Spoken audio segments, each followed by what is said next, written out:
হ্যাঁ, অয়িমবাবু আছেন, সুকান্তবাবু। হ্যাঁ আচ্ছা স্যার। আচ্ছা, বাবু নমস্কার।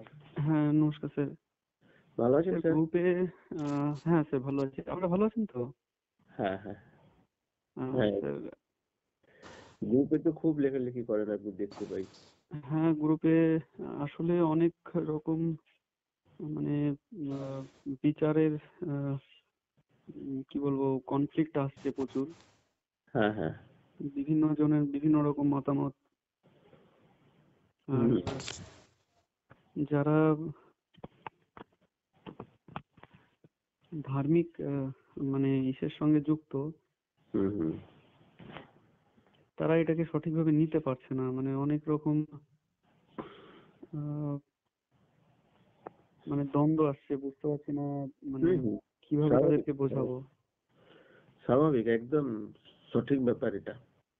যারা ধার্মিক, এতদিনের এই 1000 বছরের মান্যতা যাদের মাথায় আছে, সেটাকে মেনে নিয়েছেন, সেটাকে এবং আমি মনে করি যে মানে আমরা না মানে আমি যেটা বুঝলাম যে আমরা আহ, ধর্মকে সাইডে রেখে একবারে আমরা এগোতেও পারবো না। আবার এটা এমন একটা ব্যাপার যেটা আবার ধর্মকে টানলে আবার এটাও এগোবে না। মানে এমন একটা জায়গায় এটা দাঁড়িয়ে রয়েছে।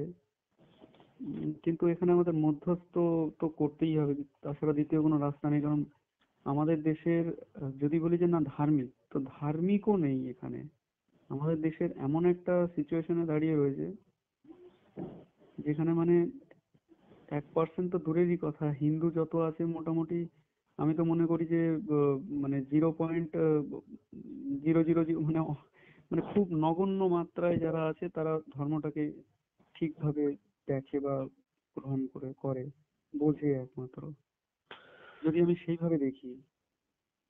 তো এখানে তো মানে ওইটাও যেহেতু গ্রহণ করে না, যেটা সঠিক যেটা আধ্যাত্মিক যেটাকে আমরা জানি সেটাকে সঠিকভাবে গ্রহণ করে না, তো বাকি সব ওই মানার উপরেই বেশি বিশ্বস্ত যে না আমি এটাকে মানি বা ওটাকে মানি। মেনে যদি সেটাকে মেনে যদি নিজ কমসে কম সেটার উপরও যদি সমর্পণ করতো যে না দুঃখ অনেকটা কমে গেছে, আমি আমার যে বাইরে যখন বেরোচ্ছি বিভিন্ন ক্রিয়াকলাপ করছি তখন আমি কোনো ক্রিয়াকলাপের থেকে মানে আমি আহ, মানে আহ, প্রভাবিত হচ্ছি না, এরকম যদি হতো তাহলেও মানা যেত না ঠিক আছে। কিন্তু এক অর্থে প্রভাবিত হচ্ছে, আর এক অর্থে বেশি বেশি করে হরে কৃষ্ণ নাম বা যাই কিছু একটা বেশি বেশি করে ধ্যান করছে, এতে করে আলটিমেটলি লাভ কিছু হচ্ছে না। অথচ সেই একটা মান্যতা দাঁড়িয়ে রয়েছে ম্যাক্সিমাম মানুষের। এবার সেই মান্যতার উপরে এই যেমন ধরুন এখন রাম যে এই অযোধ্যা রাম মন্দির হচ্ছে, এই যে যে এইটা নিয়ে যে বিরাট বড় একটা মানে আহ, আহ, আহ, একটা তো এখানে মানুষের আস্থা বিশাল ভাবে জড়িত রয়েছে। এখানে কি করে এই মানুষগুলোকে মানে এই জিনিসটাকে কিভাবে সবার সামনে কিভাবে রাখা যায় হবে, একটা বিশাল বড় একটা চ্যালেঞ্জিং মানে জায়গায় দাঁড়িয়ে রয়েছে, যেখানে হ্যাঁ, সরকারও সাপোর্ট করছে ধর্মকে। এখানে দাঁড়িয়ে খুব খুব ঠিকই আছে। খুবই কষ্টকর মানে বিষয় যেটা হ্যাঁ, দেখলাম আমি। অমিয়বাবু, এই জায়গায় আমি স্পষ্ট করে বলে দিই, বিষয়টা নিয়ে আমরা একটু দেখি, আলোচনা করি।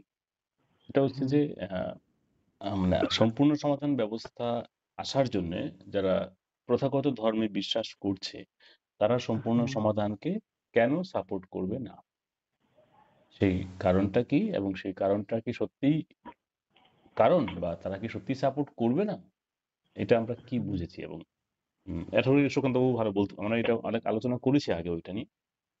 হ্যাঁ হ্যাঁ সুকান্ত বাবু বলুন এটা নিয়ে, তাহলে একটা আনসার চলে আসুক।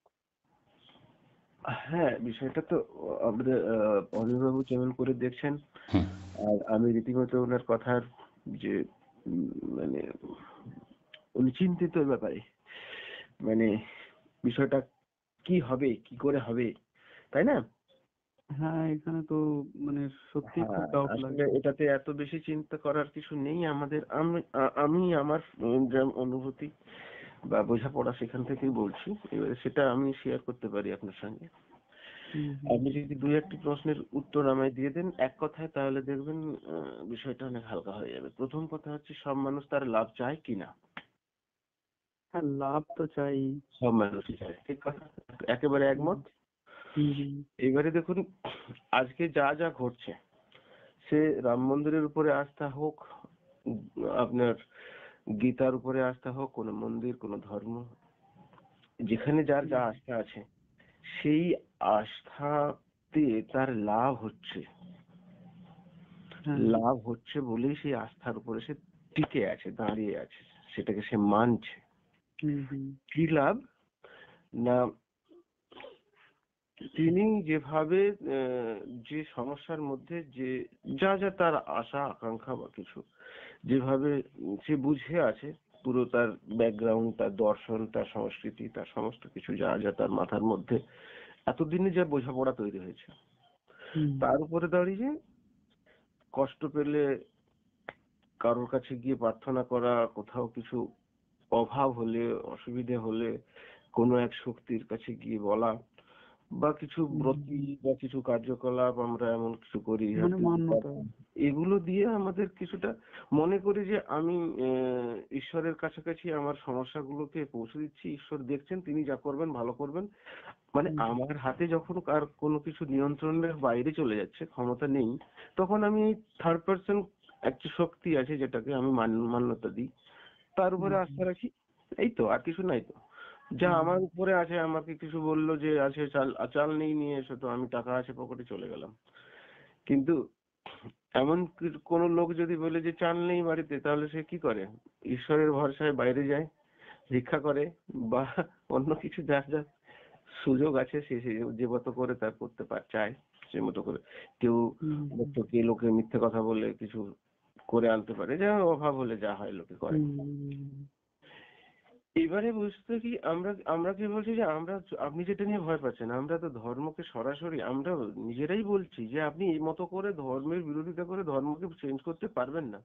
মানুষের এটা প্রয়োজনীয়তাই আছে, তার তার এটা প্রয়োজন, সে এখানে শান্তি পায়, আস্থা পায়, ভরসা পায়, নিজের দুঃখ লাঘব করার সুযোগ পায়। যতদিন পর্যন্ত দুঃখ না চলে যাবে, কষ্ট না চলে যাবে, যতদিন পর্যন্ত আমাদের অভাব অনটন অসুবিধাগুলো না বিলুপ্ত হবে, ততদিন এটা তার সহায়ক। এটা রাখতে হবে, থাকতে হবে এবং থাকবে। জোর করে একে আমি কেড়ে ফেলে দিতে পারবো না। হ্যাঁ, তাহলে রাম মন্দিরই হোক আর যাই হোক, যেখানে যে যে অ্যাক্টিভিটিস ধর্মের নামে হচ্ছে বা মানুষ মানছে, এই মান্যতার পিছনে তো লজিক আছে, কারণ আছে। এমনি এমনি তো কিছু নেই, বেঁচে নেই, টিকে নেই। না অবশ্যই, সে তো আমি যা বুঝতে পারছি, সেটা তো আমার কোনো সেখানে সন্দেহ নেই। হ্যাঁ, এবারে আমাদের কথা হলো কি, আমরা তো এই স্বাধীনতাও দিয়ে রেখেছি, সম্পূর্ণ সমাধান ব্যবস্থায় সমস্ত মানুষ তার মতো করে বাঁচতে পারবে, জীবন পাবে, তাই না? এটা আমাদের একদম ঘোষিত কথা, এবং আমাদের সিস্টেমে সেরকম আমরা রেখেওছি। তাই সেই জায়গায় যার ঈশ্বর ভক্তি বা আরাধনা করার ইচ্ছা, তার সাধনা করার ইচ্ছা, তার মন্দিরে পুজো পাঠ দেওয়ার ইচ্ছা, সমস্ত ইচ্ছাই সেখানে পূরণ করা হবে। গীতা, কোরআন, বাইবেল, যা যা তার প্রয়োজন, যে মতো করে তার প্রয়োজন, সবই দেওয়া হবে। শুধু আমরা বলেছি একটাই কথা, আজকে যেটা খোলখট্টাল নিয়ে বা পাদ্রী মোল্লারা আজান দিয়ে ওটা কি বলে জলসা করে মানুষকে বলা হচ্ছে তুমি এটা করো, সোশ্যালি যখন সামাজিক ভাবে সকলের উদ্দেশ্যে এটাকে বলা হচ্ছে, তখন আমরা বলছি আসুন এর প্রয়োজনীয়তা মানুষের জীবনে সার্বিকভাবে কি আছে, যার জন্য আপনাকে এটা পালন করার কথা বলতে হচ্ছে, এবং এটা পারলে আমাদের কি লাভ হবে পালন করলে। যদি সেই ওপেন মঞ্চে কোনো সিদ্ধ হয় যে হ্যাঁ এটাতে আমাদের এই লাভ, তাহলে সেটা সোশ্যালি চলবে, আপনি সেটা করতে পারবেন।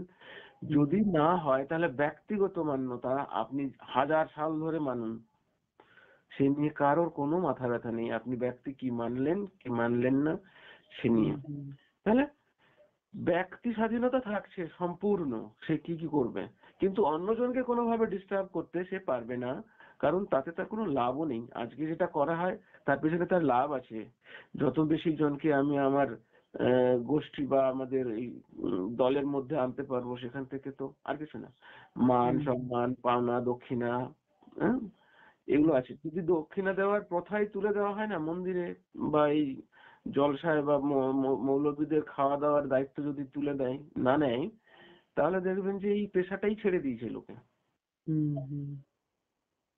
কারণ ওখানে গিয়ে দুটি জিনিস তো পাওয়ার আছে, এক হচ্ছে ধন সম্পদ যা দিয়ে আমরা আমাদের জীবন যাপনের রসদ পাই, আর একটা সম্মান।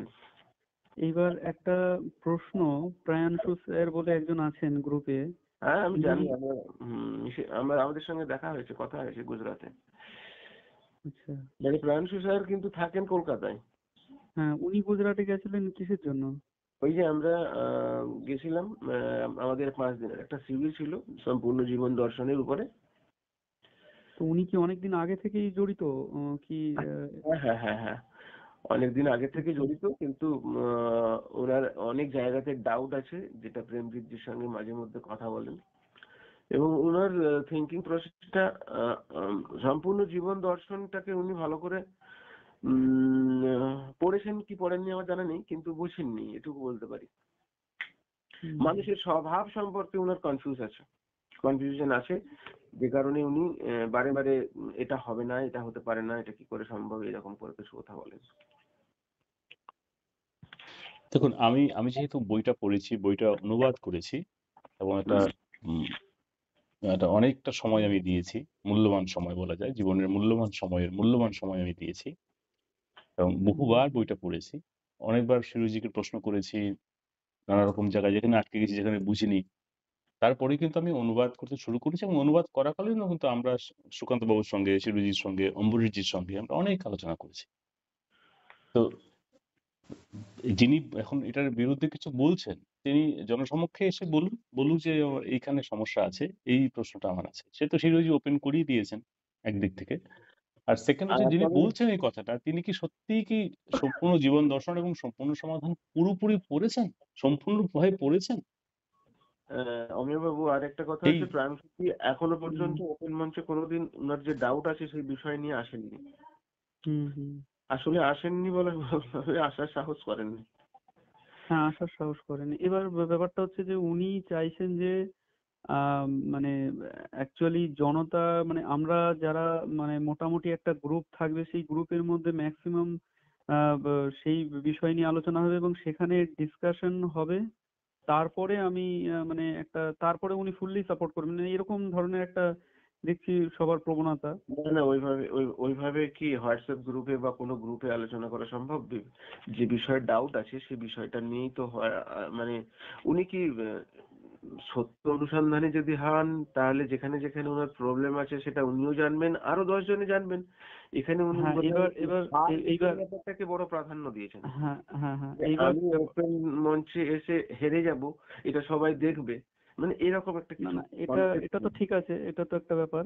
এইবার ব্যাপারটা হলো যে উনি এখন ধরুন একটা দিনের আলোচনাতে ওখান থেকে সবকিছু সমাধান বেরিয়ে আসবে, বা একটা দিনে কত রকম প্রশ্ন ওখানে রাখা যেতে পারে, না ওই দ্বিতীয় জন্য দিনে প্রশ্ন জাগবে না, এটারও কোনো ইয়ে নেই, নিশ্চয়তা নেই। এবার এই জন্য উনি চাইছেন যে আমরা মানে আমার মনে যত রকম প্রশ্ন আসে মোটামুটি একটা প্রশ্ন মানে ওঠার পরে সেগুলোকে ধীরে ধীরে যখন আসবে তখন ধীরে ধীরে সেটাকে গ্রুপে হোক, চাই ওনার সঙ্গে ডাইরেক্ট ফোন কলে হোক, বা চাই নিজেদের মধ্যে আলোচনা করে হোক, সেটাকে সেটার সমাধান বের করতে করতে করতে করতে একটা জায়গায় পৌঁছানো যাবে যে কত ধরনের প্রশ্ন আসতে পারে। এবার সেই ধরনের প্রশ্ন নিয়ে একটা মানে একটা নির্ণায়ক সিদ্ধান্তে আসার একটা সম্ভাবনা থাকবে। তো হুম। এইটা উনি হচ্ছে উনার একটা মানে মানে মানে না, উদ্দেশ্য আর ঠিকই কি। বলছেন, ঠিকই বলেছেন। উনি বহুদিন ধরে আমাদের প্রাংশুবাবুর মূল প্রশ্নটা কি, আমি এটা আগে বুঝি। উনি কোথায় উনি বলছেন যে এই এটাকে কল্পনা বলছেন ব্যবস্থাটাকে, মানে দর্শনটাকে উনি মানছেন না? উনার কোথায় প্রশ্ন? না, উনার প্রশ্নটা হচ্ছে এমন, মানে প্রশ্ন তো অনেকই রয়েছে এবং মূল যে প্রশ্নটা সেটা হচ্ছে যে প্রেমজিৎ সুরই স্যার যেখান থেকে, মানে আমি ওনাকে এখন তো গুরু হিসাবে দেখি, তো উনি যেখানে উনি রয়েছেন, মানে যে যে জায়গা থেকে উনি উঠে এসেছেন, মানে জীবনটাকে যেভাবে উনি অনুভব করেছেন, ওইভাবে প্রত্যেকে তার জীবনটাকে অনুভব করেনি। আর এবং এবং ওনার জীবনের যে সারাংশ হিসাবে সম্পূর্ণ জীবন দর্শন বেরিয়ে এসছে এবং সেখান থেকে ব্যবস্থার আহ উম, মানে প্রারূপ তৈরি হয়েছে। এইবার ওটা হচ্ছে ব্যক্তিগত হিসাবে মানে প্রেমজি শিরোই স্যারের ওটা সমাধান। এবার প্রত্যেকটা ব্যক্তির যেটা ওনার সমাধানের উপরে প্রত্যেকটা ব্যক্তি নিজের নিজের রায় মানে ওটাকে দেখে নিজের নিজের সিদ্ধান্ত মানে ওটাকে রায় দিচ্ছেন যে না হ্যাঁ এটা ঠিক, এটা ঠিক।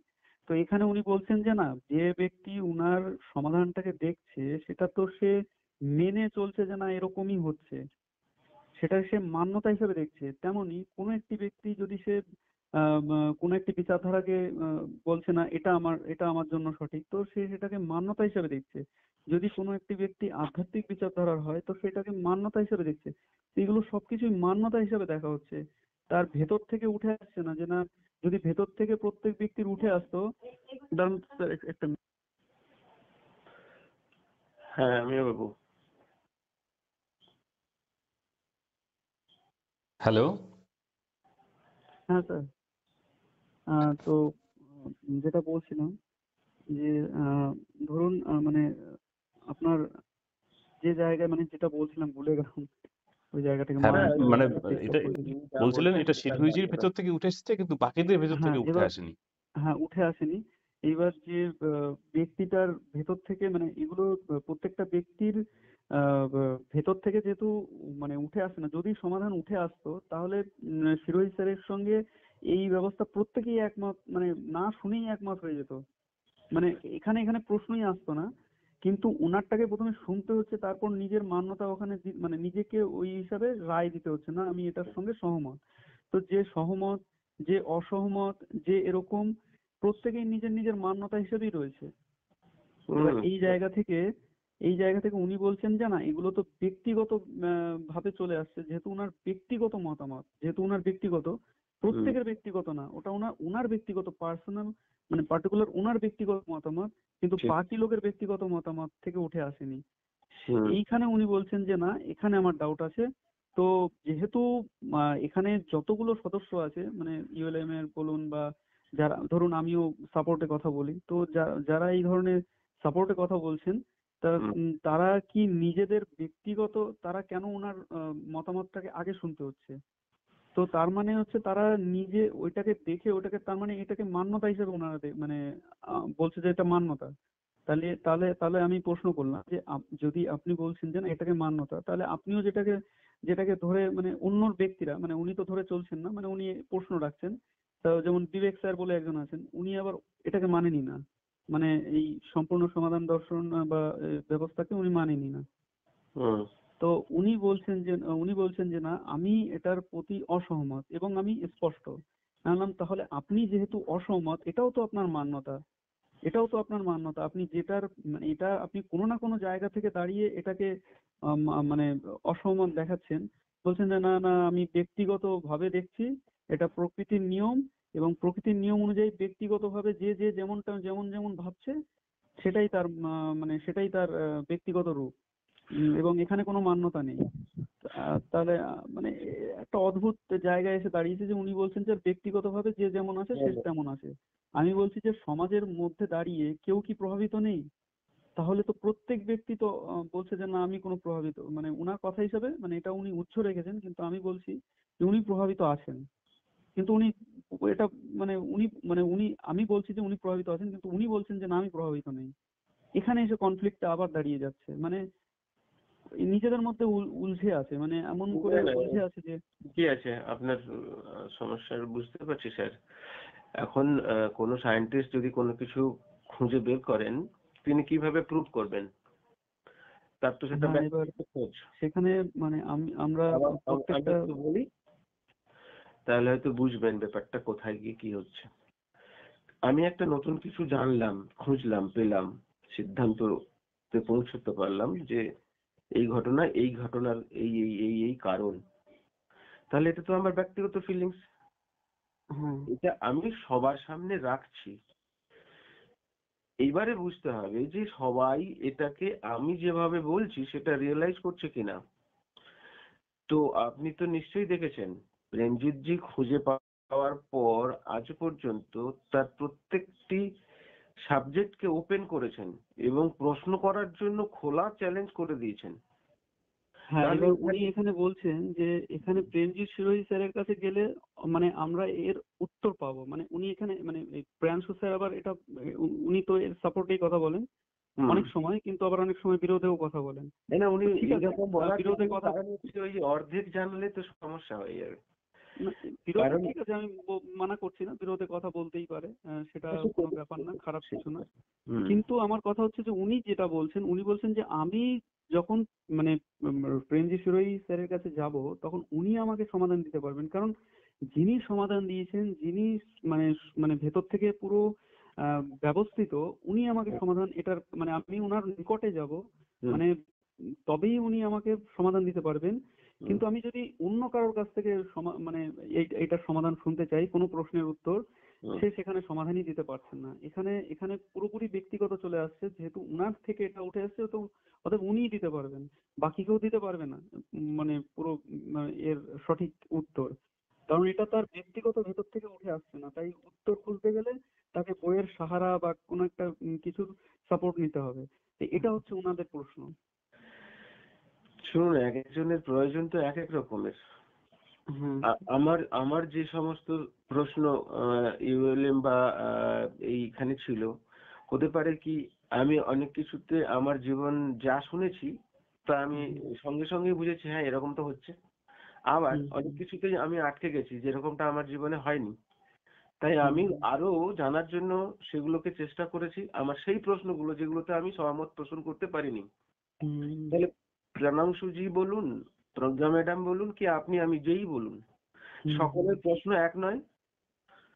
আপনি যেটাকে প্রশ্ন করছেন সেই প্রশ্নের উত্তর আমি আগে ওইটা শুনেই বুঝে গেছি যে হ্যাঁ আচ্ছা এমনই তুই হয়। কিন্তু যে প্রশ্নটা আমি করছি আপনি হয়তো ভাবছেন আরে এটা এমন কি, এটা তো দেখাই যাচ্ছে এইরকম করে হচ্ছে বিষয়টা, এই কথাটা তো ঠিক, এটা আবার জিজ্ঞাসার কি আছে। তাই প্রাণাংশুজি যে দ্বীপে যে প্রশ্ন করছেন, হয়তো আমার কাছে সে প্রশ্নের দরকারই পড়েনি, আমি সেটা খোঁজই করিনি, আর আমার প্রয়োজনীয়তা অন্য, প্রাণাংশুজির প্রয়োজনীয়তা অন্য। সেটা যদি প্রেমজিৎ জি, যিনি সবগুলো খুঁজে নিজে সবকিছু বের করেছেন, তাই আমরা সবাই এক একজন তো প্রেমজিৎ জি নয়, এক একজন তো আলাদা আলাদা সেলফ ইউনিট।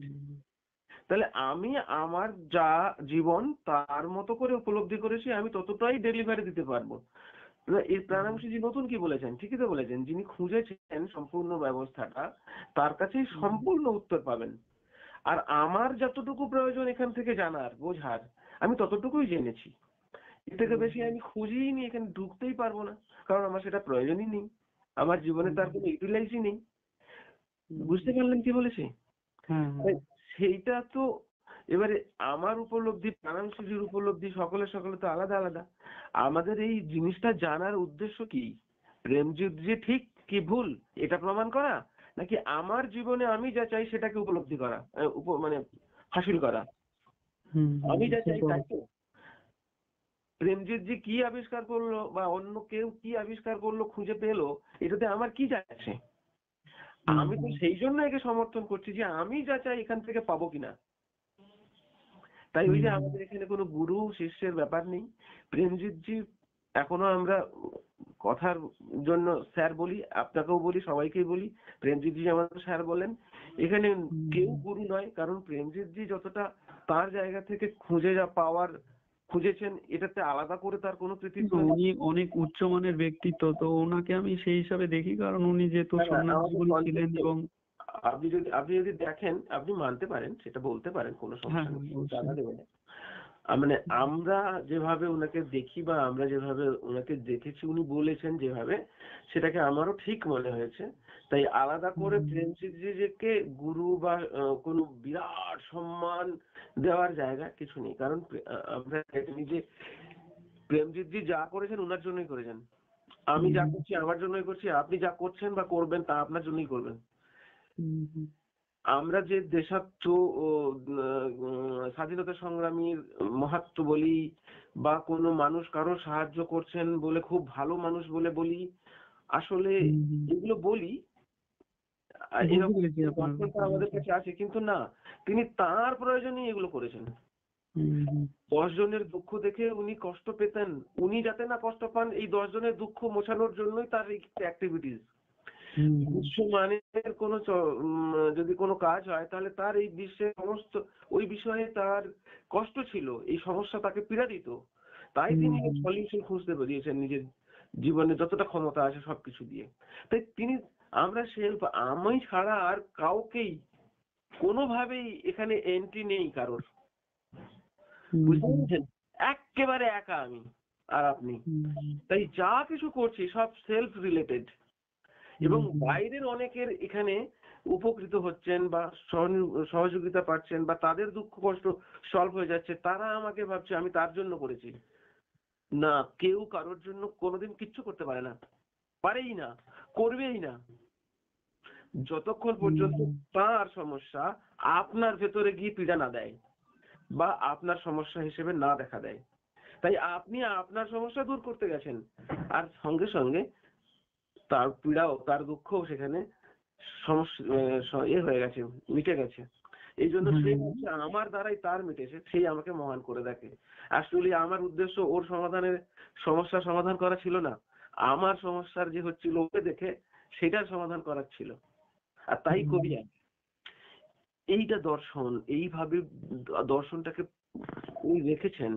তাই প্রেমজিৎ জি এটা খুঁজে পেয়েছেন নিজের তাগিদে, এবং প্রেমজিৎ জি সকলের কষ্ট দুঃখ দেখে এর কারণ জেনেছেন, এটা আর করে নিবারণ করা যায় তাই করেছেন। আলাদা করে উনি আপনার মতো একজন মানুষ, আর কিছু না। হ্যাঁ, এবার এখানে আপনার এখানে ক্যাপাসিটি কোয়ালিটি, আপনি সেটা আপনার কাছে থাকবে, আমার যা ক্যাপাসিটি কোয়ালিটি আমার কাছে থাকবে। হ্যাঁ, এটা উম, কেউ হুম, ছোট নয়, কেউ আমাদের 4 রকমের যে মানুষের কথা বলেছি আমরা, 4টি হুম, হুম, স্বভাবের: শরীর প্রধান, মন প্রধান, ভাবনা প্রধান, চেতনা প্রধান। হুম, জি নিজে সহ চেতনা প্রধান মানুষ এবং শারীরিক মানুষ সকলের ইকুয়াল ভ্যালিড এই পৃথিবীতে। যে মানুষ হুম, জন্মেছে, মানুষ মানেই সমান, কোন হ্যাঁ, সায়েন্টিস্টের প্রকৃতিতে সবাই আলাদা করে কোনো সম্মান বা মহত্ব নেই, আর কোনো সাধারণ একজন অশিক্ষিত চাষাভুষা মানুষের আলাদা করে কোনো এই যে নিকৃষ্ট নয় সে। তার সহযোগিতা ছাড়া ওই সায়েন্টিস্টই নয়, হতেই পারবে না। তাই সায়েন্টিস্ট যা আবিষ্কার করে সাধারণ মানুষ ভোগ করে, আর সাধারণ মানুষ যা তৈরি করে সেটা সায়েন্টিস্টকে বেঁচে থাকা বা তার জীবনেও সেটা কাজে লাগে। তাই একটা সাইকেলের টিউবের যতটা দাম, এক ভ্যালু, একটা সাইকেলের handle, seat, brake, spoke, ring, tyre, tube সকলে ইকুয়ালি ভ্যালিড, কারণ একটা সরিয়ে দিলেই আপনি সমস্যায় পড়ে যাবেন। এরকম দর্শন, এই রকম করে দেখছেন উনি। স্যার, আপনি আছেন তো? আমি হ্যাঁ, এবার ধর্ম নিয়ে যে হ্যাঁ, প্রশ্নটা হ্যাঁ, করছিলেন অমিবাবু, শুরুর দিকে যে আমরা সেখানে একটু ফিরে আসি। হ্যাঁ, মূল পয়েন্টে যে সুকান্ত বাবু যেটা বললেন বা শিরোহী যেটা বলে থাকেন যে কোনো ধর্মীয় মানুষের বিরুদ্ধে যেটা তার বিশ্বাস তিনি ব্যক্তিগত স্তরে পালন করার পূর্ণ স্বাধীনতা পাবেন। মন্দির হবে, মসজিদ হবে, যার যেরকম কমিউনিটি যেরকম থাকবেন সেই কমিউনিটির লোকজন তাদের সঙ্গে বসবাস করবে। হ্যাঁ, কারোর সঙ্গে কারো ক্ল্যাশ হবে না, খাবার দাবার নিয়েই হোক বা জীবনযাপন নিয়েই হোক, কারণ সেখানে মানুষ মানুষের সঙ্গে পছন্দের জায়গায়, পছন্দের পরিবেশে, পছন্দের কমিউনিটির সঙ্গে থাকার সে পূর্ণ স্বাধীনতা পাচ্ছে। আর তো তাহলে তারা মানবে না কেন? এই একটা বিষয়।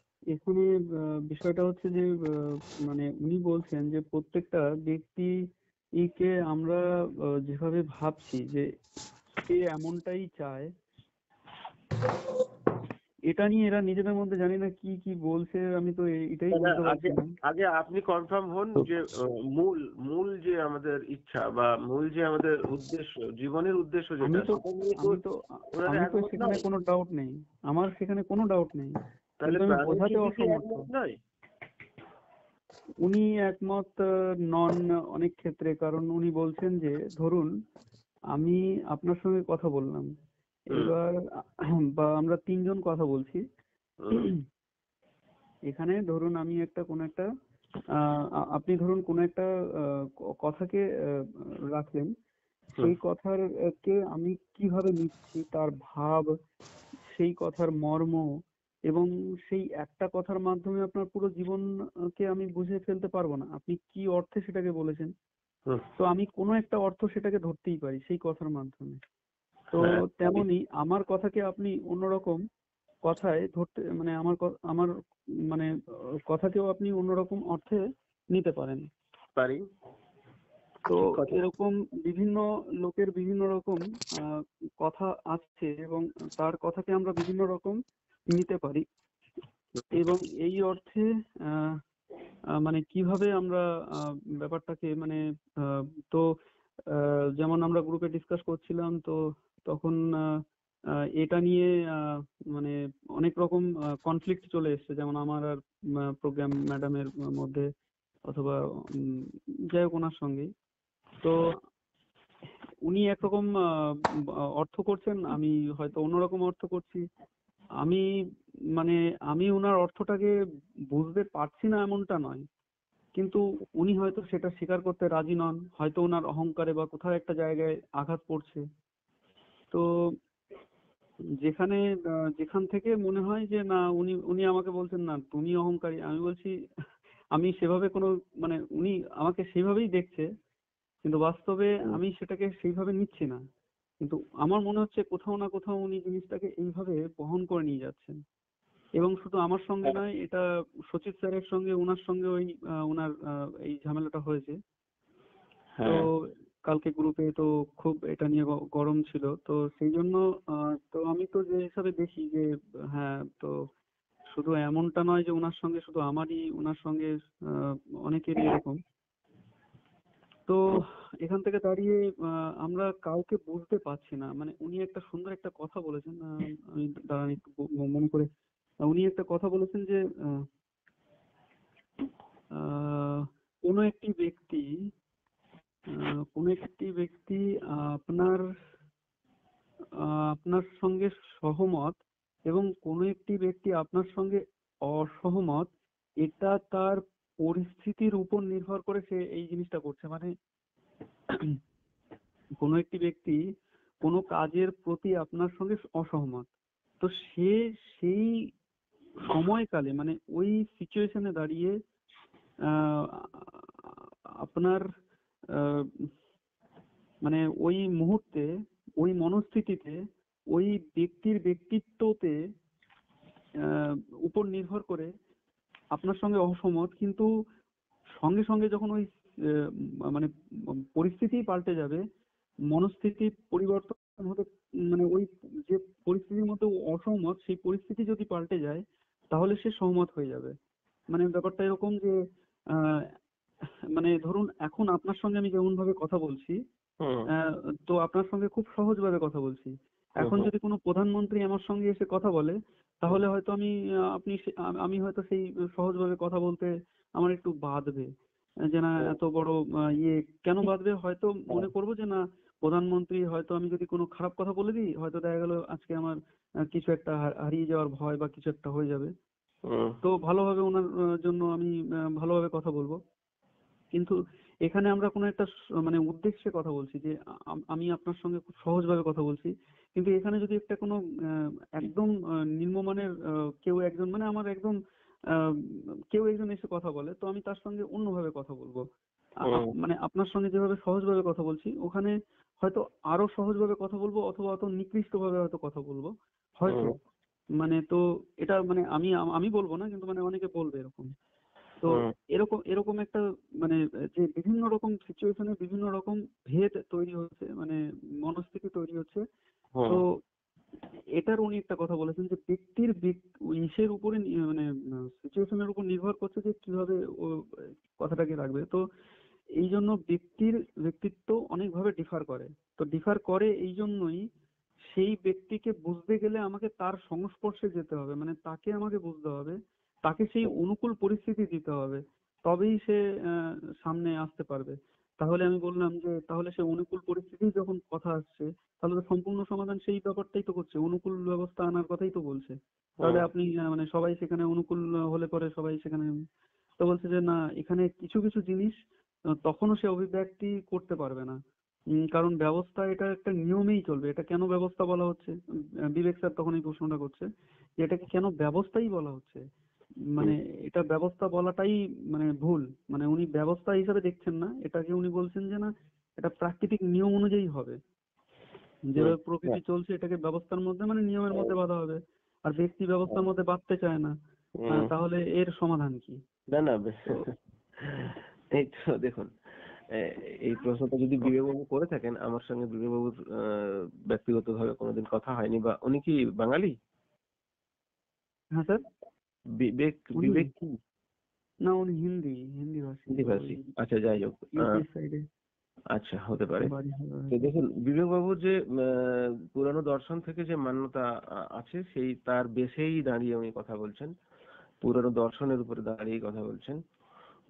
এগুলো থেকে বোঝা যায়। কারণ মানুষ ব্যবস্থা ছাড়া বাঁচতে চায়, এটা উনি বলেছেন, তাই না? হুম হুম।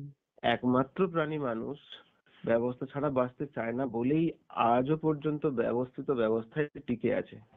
তা নাহলে বন জঙ্গল তো খোলাই আছে, সেখানে গিয়ে তো থাকতে পারতো। হ্যাঁ। সেখানে পার্সেন্টেজ কত ব্যবস্থায় থাকতে চায়, এবং সেই ব্যবস্থাটা না না, যাতে এখানে তার উনি, অনুকূলে আমি হয় একটু আরেকটু জন্য। স্পষ্ট করে দিই।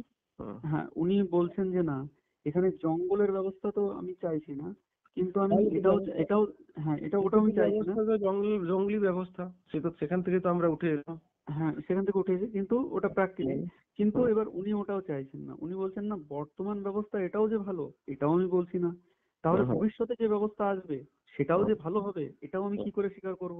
হ্যাঁ, কারণ সেটা কি এটা করে আমি এই স্বীকার কারণে করবে? স্বীকার করব না, কারণ ওখানেও বলছে যে না, আমি এখনকার তুলনায় এখনকার মানুষও তো কিছু একটা মানে এখানেও কিছু কিছু সমাধান দেওয়া হয়েছে দাদা, যে আমাদের আমাদের এই অমিয় বাবু, হুম,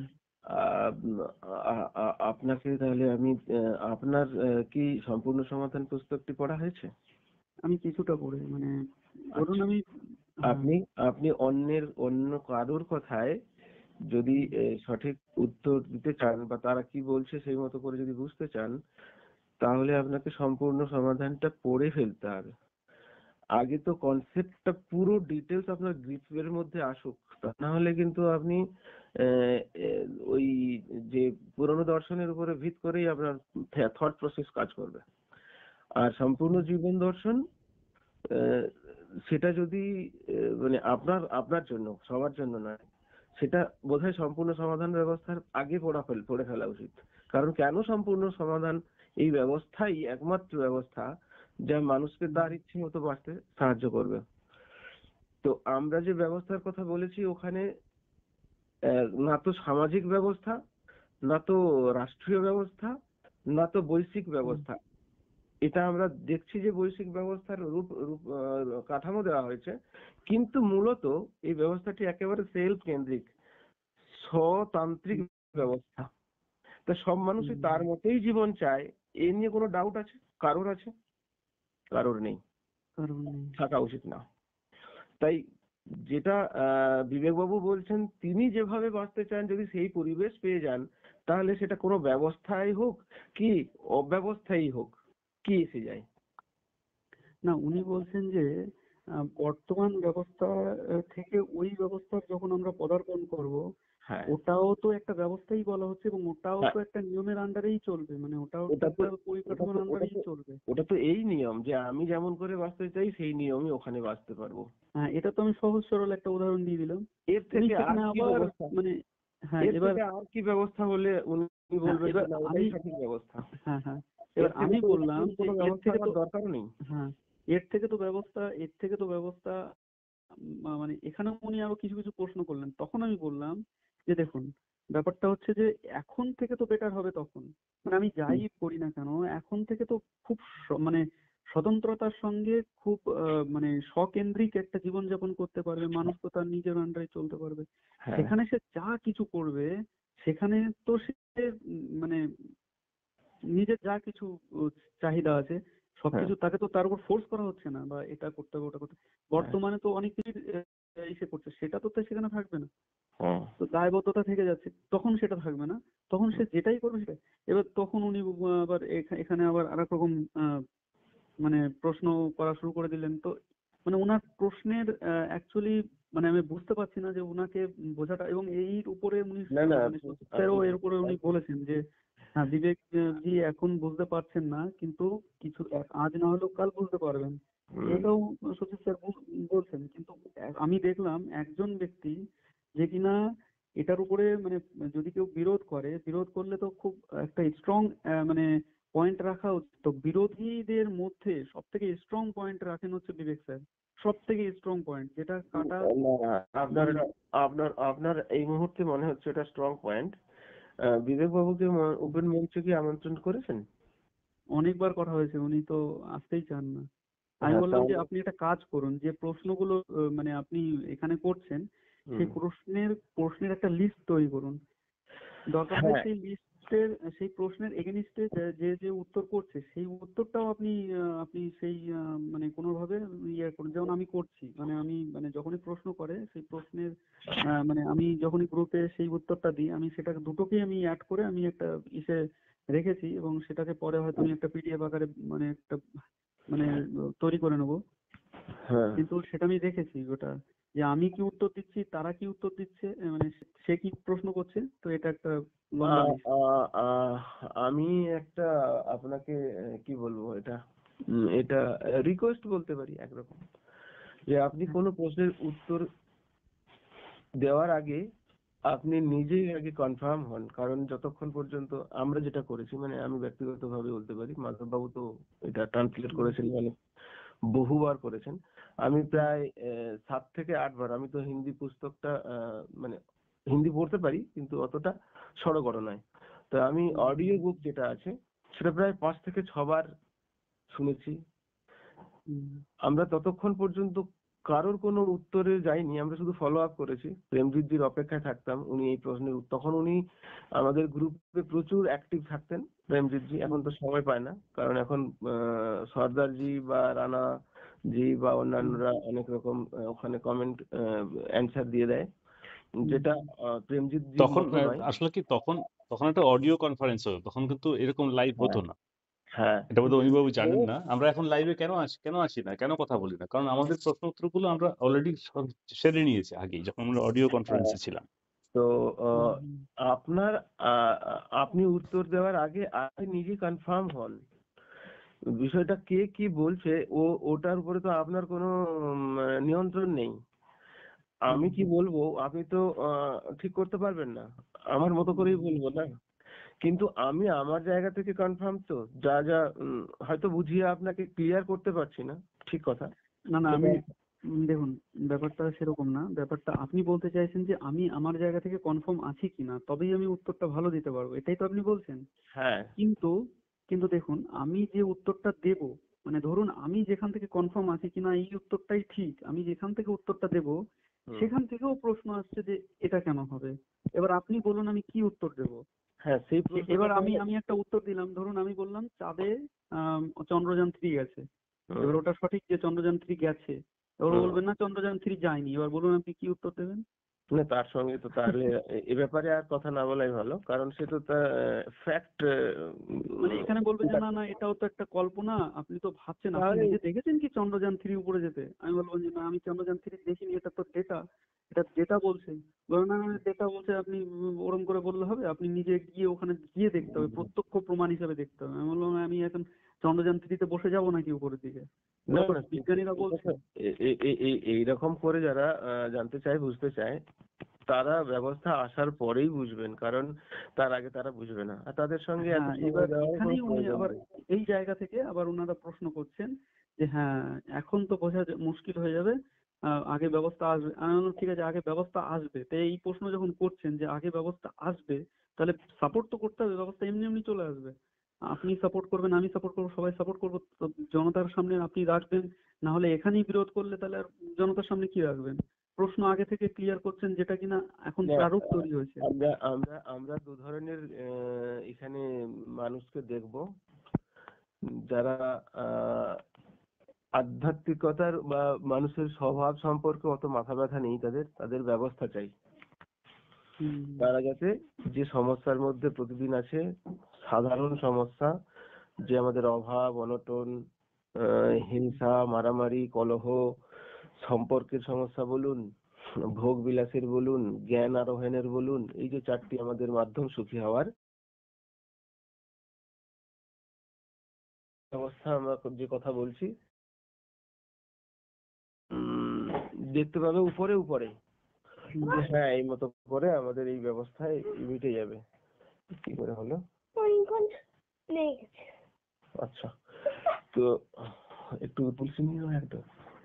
তো তারপরে এটা হচ্ছে তারা, আর যারা এটা কি করে আসবে, মানুষের স্বভাব কি, ভেতরে গিয়ে এর খুঁটিনাটি জানবে, তারা হলো আধ্যাত্মিক বা কি বলে ওই রিসার্চার যারা, তারা এটাকে তুল্যমূল্য করে বিচার করবেন, দেখবেন। আসলে এই সংখ্যাটা হাতে গোনা, খুব কম। আমরা এটাকে 1% 2% ধরেছি চেতনা সম্পন্ন মানুষ যারা এটাকে নিয়ে। এরা যতদিন পর্যন্ত আমাদের জীবন মান যতদিন পর্যন্ত আমরা যা চাই তা হয়ে না যায়, ব্যবস্থিত হয়ে না যায়, ততদিন পর্যন্ত প্রশ্ন থাকবে। কারণ আহ, এই যে দর্শনের যে ম্যাটারটা আছে, কারণ প্রেমজিৎ ওই একজনই মানুষ এটাকে খুঁজেছেন নিজের অভিজ্ঞতায় বা নিজের প্রচেষ্টায়। তিনি যতটুকু মানুষের স্বভাব বুঝেছেন, প্রকৃতিকে বুঝেছেন, সৃষ্টির রহস্য জেনেছেন, তত সেটাকে রেখেছেন। এবার সৃষ্টির রহস্য সম্পর্কে নানান মতামত এতদিনে আমাদের মগজে ধরে রেখেছি আমরা। আর মানুষের স্বভাব সম্পর্কে তো হাজারো কনসেপ্ট আছে। মানুষ খারাপ হয়, ভালো হয়, মানুষ হিংস্রপ্রবণ হয়, কিছু মানুষ আছে চুরি করাই তার স্বভাব, এরকম তো সব। আদৌ এটা হয় কিনা, সেই সুন্দর যে ব্যবস্থাটি রাখা হয়েছে, যখন সেই ব্যবস্থায় আমরা আসবো তখনই দেখা যাবে। এর আগে তো এই মুহূর্তে আমাদের কাছে এটা করা যায়, ওদের কথাটাই ঠিক বলে মনে হবে। হ্যাঁ, এই তো করছে মানুষ চুরি, এই তো করছে মানুষ তার সঙ্গে মারামারি, ছোট ছোট ব্যাপার নিয়ে হিংসা। এগুলো ওদের সামনে এখন আমরা কোনো উদাহরণ রাখতে পারবো না। দেখা যাবে কি উনারাই ঠিক, এটা প্রমাণ হয়ে যাবে। কিন্তু আমরা যে ব্যবস্থিত ব্যবস্থার কথা বলছি, সেই ব্যবস্থায় এটা ঘটে কিনা, এবং এটাও প্রেমজিৎজি বলে যে এটাকে দেখার আরো একটা উপায় আছে। যে সমস্ত বিষয়কে আমরা খুব সহজে আমাদের ইচ্ছা পূরণ করতে পারছি সরকারি যে আইন কানুন নিয়ম নীতি মেনে, সেখানে আমাদের কোনো হিংসা করতে হয় না, সেখানে আমাদের কোনো সমস্যাই হয় না। কিন্তু যে যে ব্যবস্থায় ব্যবস্থিত নেই, সেটা যখন আমার খুব ভেতর থেকে ইচ্ছা চাওয়ার, তখন অন্য কাউকে ঠকাতে হয়, বঞ্চনা দিতে হয়, হিংসাও করতে হয়, কাউকে মেরে ফেলতে হয়, এই সমস্ত কার্যকলাপে আমরা যাই। তাহলে এখান থেকে বোঝা যাচ্ছে আদিতে যখন আমাদের কাছে এত সুখ সুবিধা ছিল না, যে যে অ্যাক্টিভিটিস করে ফেলতাম আমরা, আজকে আমরা করি না। সেটা আমরা রাজা রাজরাদের দেশ দখল মানে রাজ্য দখল থেকে শুরু করে, একদিন অন্য দেশের উপরে আক্রমণ থেকে উপনিবেশ তৈরি করা থেকে শুরু করে সমস্ত ঘটনা ইতিহাসে আমাদের কাছে আছে। তা আজকে সেগুলো আমরা অতিক্রম করে এসেছি। আমরা যে কথা বলছি সেটা একদম চরম মুহূর্ত, যে মুহূর্তে কোনো মানুষ কোনো মানুষকে ঠকাবে না, মিথ্যে কথা পর্যন্ত বলবে না। তাহলে আজ মিথ্যে কথা বলি কেন, কি কি কারণে, আর আগামী দিনে সেই মিথ্যে কথাটা বলতে হবেই না কেন, মানে বলবোই না কেন, তার ছবিটা আমাদের কাছে ক্লিয়ার। এইগুলো হচ্ছে ম্যাটার। যতক্ষণ পর্যন্ত দর্শন ক্লিয়ার হবে না, ততক্ষণ এই ব্যবস্থাকে অ্যাকসেপ্ট করাটা এবার সত্যি। সুন্দর একটা প্রশ্ন বিবেক স্যারের দ্বারা মানে জিজ্ঞাসা করা হয়েছিল যে এখন না হয় টাকার মানে অর্থে মানে মূল্য মানে কি বলবো মানে টাকা সঞ্চয় করা হচ্ছে নিজের কাছে বা অ্যাসেট হিসাবে টাকাকে কনভার্ট করে অ্যাসেট হিসাবে রাখা হচ্ছে, কোথাও সম্পত্তি হিসাবে বা কোথাও ফ্যাক্টরি বসিয়ে বা নিজের সম্পত্তিকে ব্রড আকারে হ্যাঁ, করা হচ্ছে। তো হ্যাঁ। তখন কি হবে, মানুষের কাছে যখন এই ব্যবস্থাটা যখন হবে তখন সেটা বস্তু হিসাবে আসবে। বলছে কেউ প্রচুর পরিমাণে নিজের কাছে বস্তু জড়ো করা শুরু করে দেবে। তো তখন সেটা বস্তু, তখন এখন যেমন টাকা মানে হচ্ছে কারেন্সি একটা হচ্ছে মানে মূল্য আদান প্রদানের ব্যবস্থা, তখন বস্তু আদান প্রদানের ব্যবস্থা হয়ে যাবে। মানে বস্তু মাঝখানের মিডিয়াম হয়ে দাঁড়াবে। তখন সে বস্তু সংগ্রহ করা শুরু করবে, যেন আমি কালকে এটা যদি না পাই, অ্যাভেলেবিলিটি যদি না হয়, তো আমি নিজের কাছে সঞ্চয় করে রাখলাম, এটা আমি নিজের কাছে সঞ্চয় করে রাখলাম, এটা আমি নিজের কাছে সঞ্চয় করে রাখলাম। তো এই না, কথাটা না, উনি তখন তুলে ধরলেন যে না, হ্যাঁ, এখানে হ্যাঁ। সঞ্চয়ের না, উনি সঞ্চয় করবেন কি জন্য, ব্যবহার করার জন্য তো। হ্যাঁ হ্যাঁ, আজকের ডেটে যা যা আমাদের কাছে অ্যাভেলেবেল, জল থেকে শুরু করে যা যা আপনার বাজারে না, গেলেই উনি আপনি উনি এখানে তর্ক কি দিচ্ছেন, উনি এখানে তর্ক দিচ্ছেন যে যে প্রাকৃতিক যখন দুর্যোগ আসবে তখন মানে অন্য ব্যক্তি বলা তো হবে যে প্রত্যেকের কাছে এটা দরকার নেই, এটা দরকার নেই, রাখার দরকার নেই, সবই সব সময় পাওয়া যাবে। কিন্তু প্রাকৃতিক দুর্যোগ তো বলে কয়ে আসে না, তো প্রাকৃতিক দুর্যোগ যখন আসবে তখন সে এই ভয়ে যে প্রাকৃতিক দুর্যোগ আসবে সেজন্য সে জড়ো করা শুরু করবে, এবং কেউ কাউকে না বলে, মানে চুরি চুরি করে, মানে সে সিস্টেমকে না জানিয়ে নিজের কাছে জড়ো করা শুরু করবে। তো এরকম যদি সবাই করতে থাকে, প্রাকৃতিক দুর্যোগ আসবে সেই ভয়ে। আমি তখন জবাবটা দিলাম যে বস্তু আপনি কত জমা রাখতে পারবেন নিজের কাছে? বস্তু একটা ব্রড, মানে কারেন্সি, আপনি একটা মানে একটা একটা 1000 টাকার একটা নোট হিসেবে চলে আসলো, কিন্তু আপনি 1000 টাকার একটা বস্তু, সেটাকে আপনি কত জমা করবেন নিজের কাছে? সেটাকে আপনি জমা করবেন তো কোথায় রাখবেন? কাঁচামাল তো জমা করতে পারবেন না, প্রথম কথা। দ্বিতীয় কথা, যা যা করবেন সেটা মানে আহ, মানে ইয়ে হবে মানে। উনি তো ঠিকই বলেছেন যে আজকেও আমরা যখন জমা করি তখন ইনসিকিউরিটির জন্যই জমা করি, হ্যাঁ।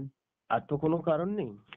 না। যে ব্যবস্থার কথা আমরা বলছি সেই ব্যবস্থাতে যদি ইনসিকিউরিটি থাকে তবে এটা স্বাভাবিক নিয়মেই এই জড়ো করার প্রবৃত্তি তৈরি হবে।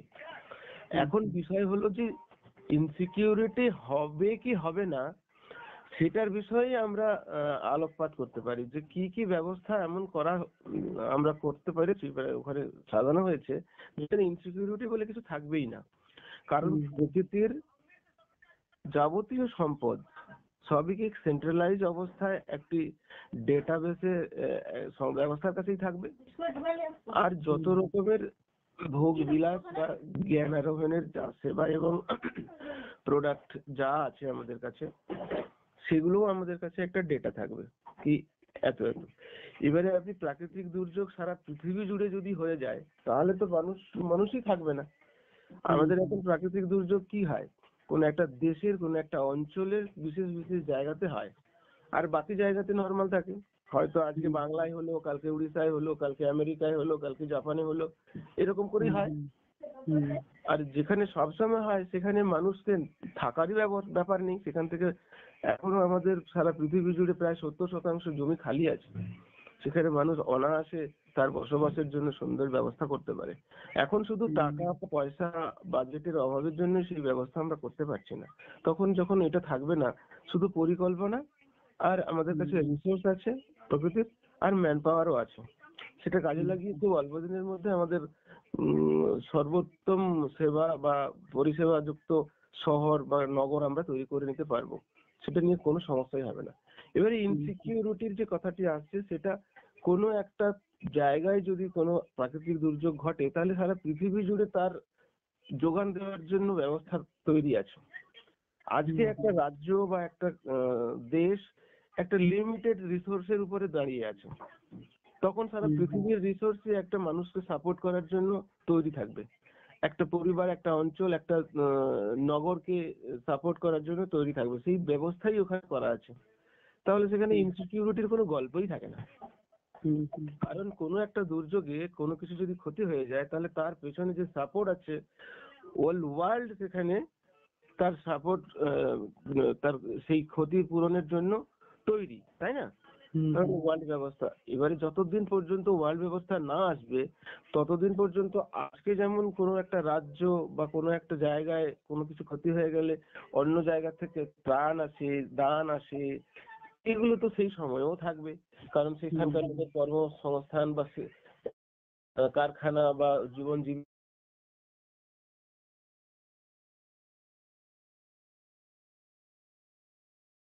নিজের ব্যাংকে পুঁজিবাদী ব্যবস্থায় বাজার অর্থনীতিতে আমরা এটাকে জমিয়ে রাখার চেষ্টা করছি বা করতে পারছি, তখন সেখানে তো পুরো ব্যাপারটাই একেবারে যেখানে যখন দরকার তখন সেটা ডেলিভারি হবে। তার মানে রিসোর্স আমাদের কাছে প্রচুর। এখন 800 কোটি মানুষ পৃথিবী জুড়ে, আমাদের দেশে 140 কোটি, এদের সমস্ত লোকের সব চাহিদা পূরণ করে দেওয়ার পরেও আবার আপনি হয়তো জেনেছেন যে আমরা এখানে রিসাইকেলিং এর একটা বড় সুযোগ পাবো, যা অত্যন্ত কম মানে প্রাকৃতিক সংসাধনে আমাদের অনেক বেশি চাহিদা মিটে যাবে। এখন রিসাইকেলিং করতে গেলে সেগুলোতে নতুন করার থেকে অনেক বেশি খরচা পড়ে, বাজেটের সমস্যা হয়, কস্ট বেশি পড়ে যায়। সেখানে তো কস্টের কোনো গল্প নেই, কারণ আমাদের কাছে ম্যান পাওয়ার আছে অপর্যাপ্ত, আর প্রকৃতির রিসোর্স যা আছে আমাদের 2000 থেকে মানে 3000 কোটি মানুষ যদি পৃথিবীতে একসঙ্গে সমস্ত ডিমান্ড পূরণ করার মতো সংসাধন বর্তমানে আছে। ভবিষ্যতে আমাদের এই রিসোর্স আরো বাড়বে, কারণ এখন তো বাজেটের জন্য আমরা কোনো খনন কাজ করতে পারি না। আমাদের হয়তো দেখা যাবে কোনো জায়গা থেকে কোনো কিছু তুলে আনার জন্য যে খরচা পড়বে সেটা বাইরের থেকে নিয়ে আসা অনেক সস্তা, সেই জন্য সেই খনন কার্য আজকে করছি না। বিভিন্ন কারণে আমরা সেই প্রকৃতির জিনিসগুলোকে ব্যবহার করতে পারছি না। এগুলো সব উত্তর আছে এর মধ্যে, সমস্ত কিছুকে আমার মনে হয়েছে যে এখানে ইয়ে করা হয়েছে, অ্যাড্রেস করা হয়েছে। তাই এই সমস্ত প্রশ্ন অর্ধেক বা জেনে যেমন উনি যেটা এই প্রশ্নটা করেছেন না, উনি এটা বলেছেন যে মানুষের স্বভাব হলো জমিয়ে রাখা। আসলে আপনি জলের ট্যাঙ্কে 1000 লিটার 2000 লিটারের বেশি জল জমাই করেন না। আপনি কোনো পুকুর এরকম করে ঘেরে রাখেন না কি এখান থেকে কেউ জল নেবে না কালকে যদি বৃষ্টি না হয়, কারণ আমরা জানি প্রকৃতির নিয়মে এই বৃষ্টি হয় এবং হবে, আবার পুকুর ভরে যাবে, তাই এটাকে আমরা জমা করব না। তাই ইনসিকিউরিটি না থাকলে পরে কেউ জমা করে না, এক্সট্রা ওজন নিয়ে কেউ জীবন বাঁচতে চায় না, কারোরই আমি জীবন। জানি না এত কিছু জানার পরেও উনি এখন জানেন কি জানেন না। এবার দেখুন, যিনি প্রশ্ন করছেন ওনার ব্যাকগ্রাউন্ডটা একটু শুনে নিন। হ্যাঁ ওনার ব্যাকগ্রাউন্ড শুনলে তবে হয়তো আপনি ওনার ব্যাপারে একটু ধারণা রাখতে পারবেন। উনি হচ্ছে একটা রেলের অফিসার কিনা আমি বলতে পারবো না, তবে একটা মানে মোট মোট কথা একটা ভালো উচ্চপদস্থ কর্মচারী। হোক না।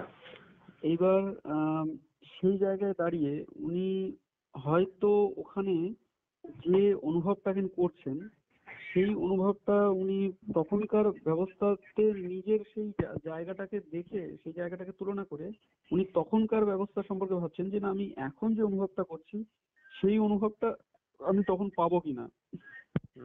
যে সবার থেকে স্যার স্যার শোনা বা সবার থেকে একটা সম্মান পাওয়া বা সবার থেকে একটা মানে একটা বলতে পারেন সুপিরিয়রিটি কমপ্লেক্স যেটাকে, তো সেই ব্যাপারটাকে উনি দেখছেন এবং এটাও দেখছেন যে না আমি এতটা মানে আমি যে কাজ করছি সেই কাজের যে অনুপ্রেরণা সেটা জোগাচ্ছে এই সব জিনিস, তো আমি তখন কি পাবো কিনা, তখন আমাকে সেই কাজের জন্য প্রোৎসাহিত কে করবে আমাকে। উনি এই ব্যাপারগুলোকে উনি নিজে মানে হিসাব করে। তার মানে ওনার এই পুরো দর্শনেই প্রবলেম আছে। হ্যাঁ, এবার ওই জায়গা থেকে আমরা কোনো কাজ স্যার শোনার জন্য করি, এখন করি এই জন্য কি স্যার শুনে কি পাবেন উনি। আসলে স্যার শুনে শোনার যে এই প্রবণতা আমাদের তৈরি হয়েছে সে তো সবকিছুই গিয়ে আসলে অর্থের উপরেই চলে যায়। এখানে যদি আপনি দেখেন যে ইনকাম আর্নিংই হচ্ছে আসল, স্যার বলছে কি বলছে না, একজন সায়েন্টিস্ট নিভৃতে গবেষণা করে যাচ্ছেন তার সারা জীবন, সেখানে তাকে কেউ স্যারও বলছে কি বলছে না সে কিছুই দেখে না, তার মধ্যে সে ডুবে যায়। তখন কিছু নতুন খুঁজে পেলে সে আত্মহারা হয়ে আমি তো মনে করি সেটাই তার আধ্যাত্মিকতা।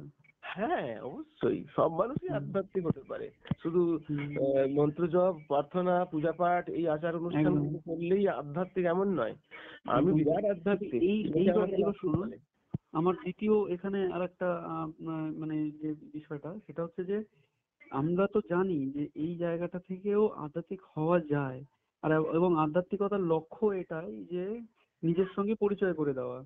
এবার যখন নিজের সঙ্গে পরিচয় ব্যবস্থা করিয়ে দিতে পারবে তাহলে এটাই আধ্যাত্মিক মানে এটাও একটা আধ্যাত্মিক দর্শন। কিন্তু এবার এখানে যেহেতু মাঝখানে মানে আগের যে ব্যবস্থা মানে বর্তমান আধ্যাত্মিক যে কাজটা করছে সেটা হচ্ছে মানুষের সুখের পরিমাণটা কমিয়ে দিয়ে কিছু একটা মান্যতার আধারে, কিছু একটা কাল্পনিক মান্যতার আধারে বা কিছু একটা মান্যতার আধারে সুখের পরিমাণটা কমিয়ে দিয়ে যে না তুমি তবেই ওই জায়গাটা তুমি যেতে পারবে, মানে মান্যতার জায়গাটা তুমি বুঝতে পারবে, মান্যতার জায়গায় বুঝতে পারবে তবেই তুমি সেখানে যেতে পারবে। তুমি নিজের ইচ্ছাটাকে কম করে দাও, তো ইচ্ছা কম করে ওই জায়গায় যাওয়ার জন্য এবার ইচ্ছাকে কম করে দিয়ে বর্তমান ব্যবস্থার যে জড়তা সেখান থেকে জড়তা কাটবে এবং সেই জায়গা থেকে নিজেকে নিজে চিনতে পারবে। ব্যবস্থা কোনো বিকল্প ছিল না বা নেই, সবাইকে তার নিজের সুখের মধ্যে নিজের স্বভাবের মধ্যে ফিরিয়ে এনে সেখান থেকে দাঁড়িয়ে সে ওই জায়গাটা থেকে ওই জায়গা পর্যন্ত পৌঁছাতে পারবে। তো দুটোরই উদ্দেশ্য একই, কিন্তু এখানে সুখ আছে এখানে সুখ নেই। খারাপ ব্যবস্থার মধ্যে সুখ নিতে যাবে তো মারধর খেয়ে বসবে, সুখ তো বা হয়তো ঝামেলায় পড়ে যাবে। আপনি যদি দেখেন তাহলে এই সমস্ত কিছুর মূলে কি আছে, জীবন সম্পর্কে জ্ঞান মানে দর্শন, জীবন দর্শন।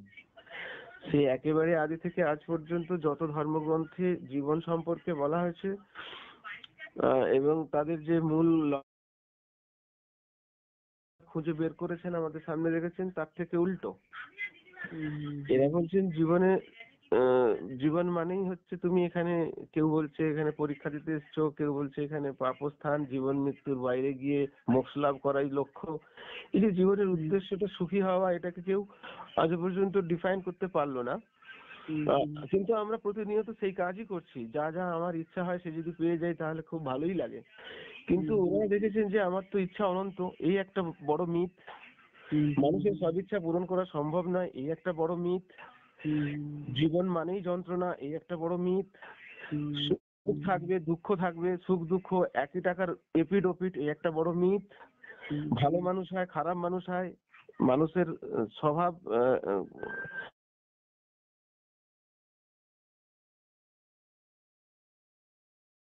বুঝতে পারেননি, এখানে এই দর্শন তাদের কাছে নেই, এটাও একটা বড় মিথ। তো এরকম হাজারো পুরানো যে মিথ আমাদের সামনে ইউনিভার্সাল ট্রুথ হয়ে আছে, তার উপরে বিচার করলেই মনে হবে এই তো অসম্ভব, এটা তো করা সম্ভব নয়, মানুষ এরকম এরকম আচরণ করে ফেলবে। আসল যে সুখ দুঃখ, আমি মনে করি যে সুখ দুঃখ যেটা সেটা একই মানে পয়সার মানে দুটো মানে পার্ট, এটা আমি মনে করি। না, এই নিয়ে আপনি ওই বইটি পড়লে বুঝতে পারবেন। যদি আমি বলছি কেমন করে, যেমন ধরুন আপনার এখন দুঃখ হলো কোন একটা বিষয় নিয়েই তো দুঃখ হলো, যেমন ধরুন এই বিষয়টা আমি পাইনি তাই তো আপনার দুঃখ হলো। এবার ওই বিষয়টা আপনি পেয়ে গেলেন তাহলে আপনার সুখ হয়ে গেল। তাহলে ওই বিষয়ের এক পিঠে সুখ আছে, এক পিঠে দুঃখ আছে। বিষয়টা পাচ্ছেন কি না পাচ্ছেন সেটার উপর নির্ভর করছে, মানে ইচ্ছা পাচ্ছেন কি না পাচ্ছেন সেটার উপরে। এবার এটাকে আপনি কিভাবে ওখানে নিচ্ছে, বইতে কিভাবে নিচ্ছে সেটা তো আমি বলতে পারবো না। সেটা মানে ওখানকার যে ব্যাখ্যা সেটা আলাদা হতে পারে, কিন্তু মানে আমি এইভাবে দেখছি। এবার ওখানে হয়তো আলাদা, সেই হিসাবে আপনারা হয়তো বলছেন। না না, দুটি বিষয় তো আলাদা। দেখুন, যখন আপনি কোনো কিছুতে দুঃখ পাচ্ছেন তার মানে আপনার যা ইচ্ছে করছে সেটা আপনি পাচ্ছেন না, তখন আপনি দুঃখ করছেন। আমি এটা চাইলাম পেলাম না। আবার আপনি যখন যা চাইছেন সেটা পেয়ে যাচ্ছেন তখন আপনার সুখ হচ্ছে। দেখুন, দুটো বিষয় কিন্তু পেয়ে যাওয়ার কারণও আলাদা, তার যে প্রসেস আলাদা, সেটা পেলে আপনার ভালো লাগছে। আর যদি আপনি না পান তার পেছনে যে কারণ আছে সেটা আলাদা, তার যে না পাওয়ার পেছনে যে প্রসেস প্রক্রিয়া আছে সেটাও আলাদা। আসলে আপনি ওই হিসাবে দেখতে গেলে তাহলে আপনার সেটা মানে ইয়েটা পাল্টে যাবে, মানে ওই ব্যাখ্যাটা পাল্টে যাবে। সেটা অবশ্যই, সেটা তো আমি জানি, সেটা বুঝতে পেরেছি। ওই জন্য আমি জিজ্ঞাসা করলাম যে ওখানে আপনারা কিভাবে ব্যাখ্যা দিচ্ছেন সেটা। কার্য কারণের উপরে যদি দেখেন তাহলে তো দুটোই আলাদা। কারণ আলাদা কিছুতে পাবেন তার পেছনে তার কারণ থাকবে, তার প্রক্রিয়া থাকবে, তার প্রসেস থাকবে। আর কিছু পাবেন না তারও কারণ থাকবে, তারও প্রসেস থাকবে যে এই জন্য এগুলো পেলাম না। তাহলে দুটো বিষয় আলাদা। একই যেমন এইটার উপরে প্রাণশু স্যার মানে কোশ্চেন করেছিলেন বেশ কিছুদিন আগে, মোটামুটি 100 বহু প্রশ্নের। আমরা তো এতে গেছিলাম শিবিরে, উনি মাঝখানে শিবির অ্যাটেন্ড না করে পুরো বিষয়টা শোনেননি, কোথাও ওনার কাজ ছিল চলে গেছিলেন মাঝখানে 2-1 দিন। হ্যাঁ, উনি চাকরিতে আছেন তো। হ্যাঁ, তো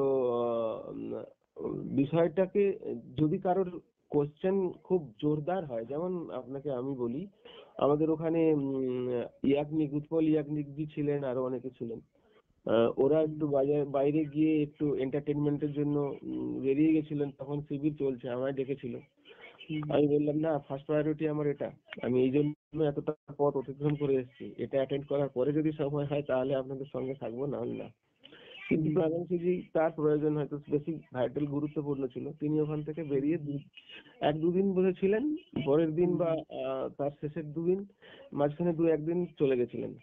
তো আসলে জানার ইচ্ছা কার কতটা বেশি, কে কতটা এটাকে যে জানা বোঝার জন্য সময় দেবেন তার উপর ডিপেন্ড করে। আসলে যদি আমরা সম্পূর্ণ জ্ঞান বা জানার জায়গায় না যাই, যতটা আমার কোশ্চেন আছে সেটা যদি আমি উত্তর পাওয়ার যদি আকাঙ্ক্ষা না রাখি ভেতর থেকে, যে ইচ্ছাটা, সেটা তো সকলের সমান নয়। আছে হলে হবে, আগামী দিনে জেনে নেবো, আচ্ছা প্রেমজিৎ জিকে ফোন করে নেব। আবার কারো হয়েছে না কত তাড়াতাড়ি আমি এটাকে আত্মস্থ করতে পারি বা বুঝতে পারি, জানতে পারি কি করে সম্ভব, কি করে হচ্ছে, কেন হচ্ছে, এতদিন হলো না কেন, কি এমন খুঁজে পেলেন? এই যে তার মধ্যে যে আকাঙ্ক্ষা ভেতরকার, তো সেটার থেকেই তৈরি হয় জানা বোঝার আন্ডারস্ট্যান্ডিং লেভেলটা। কারণ তো আপনি দেখেছেন নিরলস ভাবে প্রেমজিৎ জি প্রায় 20-22 বছরের মধ্যে ডুবে থেকে এটা খুঁজে পেয়েছেন। আবার আমরা 2-4 ঘন্টাই এর মধ্যে দিলে নিজেদের মনস্থিতি খারাপ হয়ে যায়, অন্য কিছুতে আবার চলে যেতে মানে চলে যেতে ইচ্ছে করে, ভাল লাগে না। তো তার চাহিদার উপরে ডিপেন্ড করছে না তার ঠিক আছে, উনার উনার ওটাতে মানে এবার ওই যেটা উনিই বলছেন যে প্রত্যেকে একরকম রুচি থাকে না। আনন্দজির সঙ্গে সর্বপ্রথম আমি কথা বলেছিলাম, প্রেমজিৎ জির সঙ্গে উনার আলাপ আমি করে দিয়েছিলাম সম্ভবত, নাকি উনি প্রেমজিৎ জির সঙ্গে কথা বলার পরে আমি যখন জানতে পারলাম উনি কলকাতায় থাকেন তখন কথা বললাম। তো উনার কিছু কোয়েশ্চেন ছিল, সেই মতো করে আমি উত্তর দিয়েছি। আর যেগুলো মনে হয়েছে যে আমি এটাকে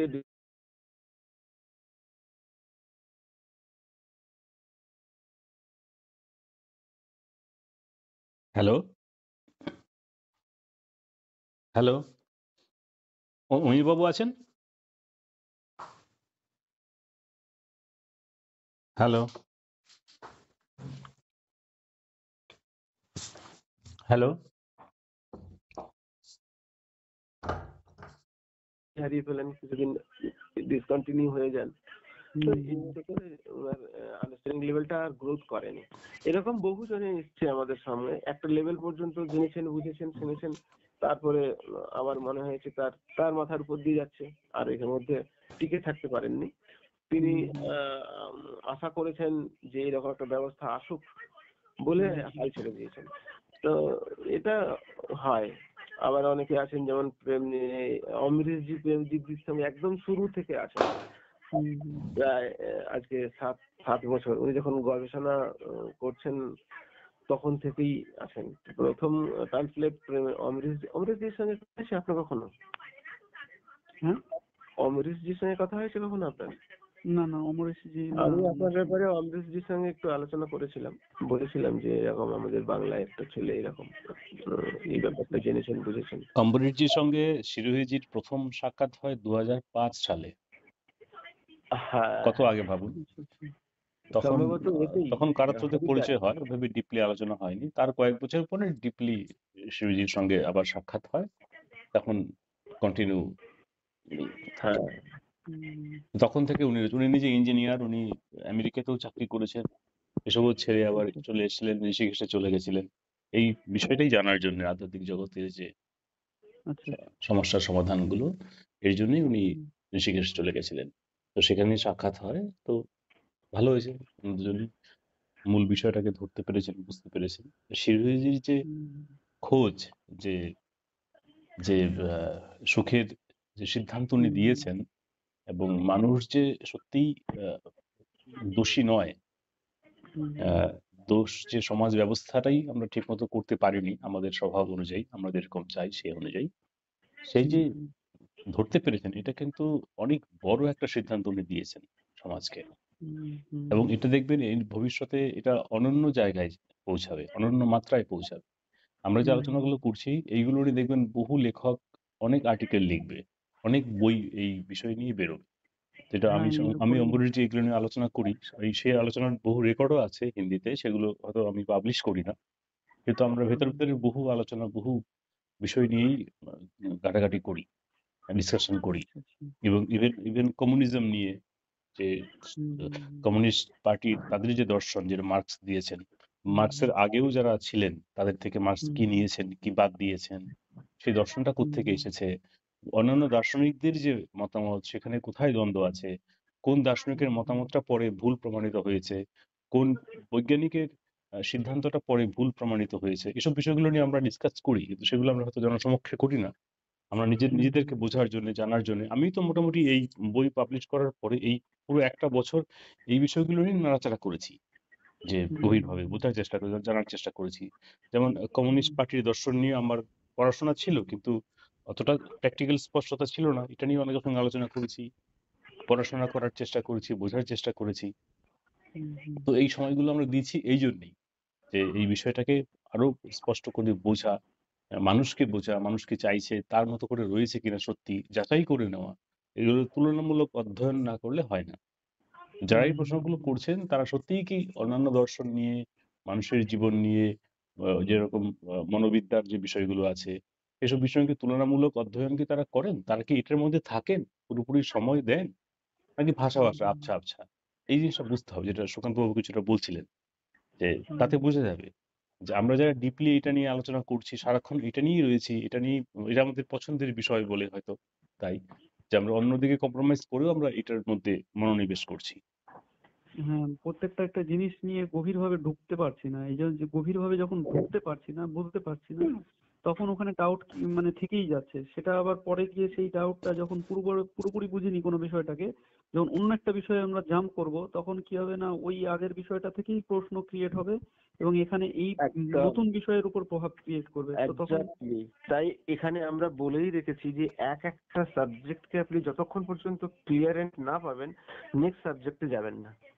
হুম, হুম, একটা সাবজেক্ট যতক্ষণ পর্যন্ত ক্লিয়ার না হচ্ছে অন্য সাবজেক্টে যখনই যাবেন আপনি তখনই এই আগের সাবজেক্ট থেকেই আবার কোশ্চেন চলে আসবে।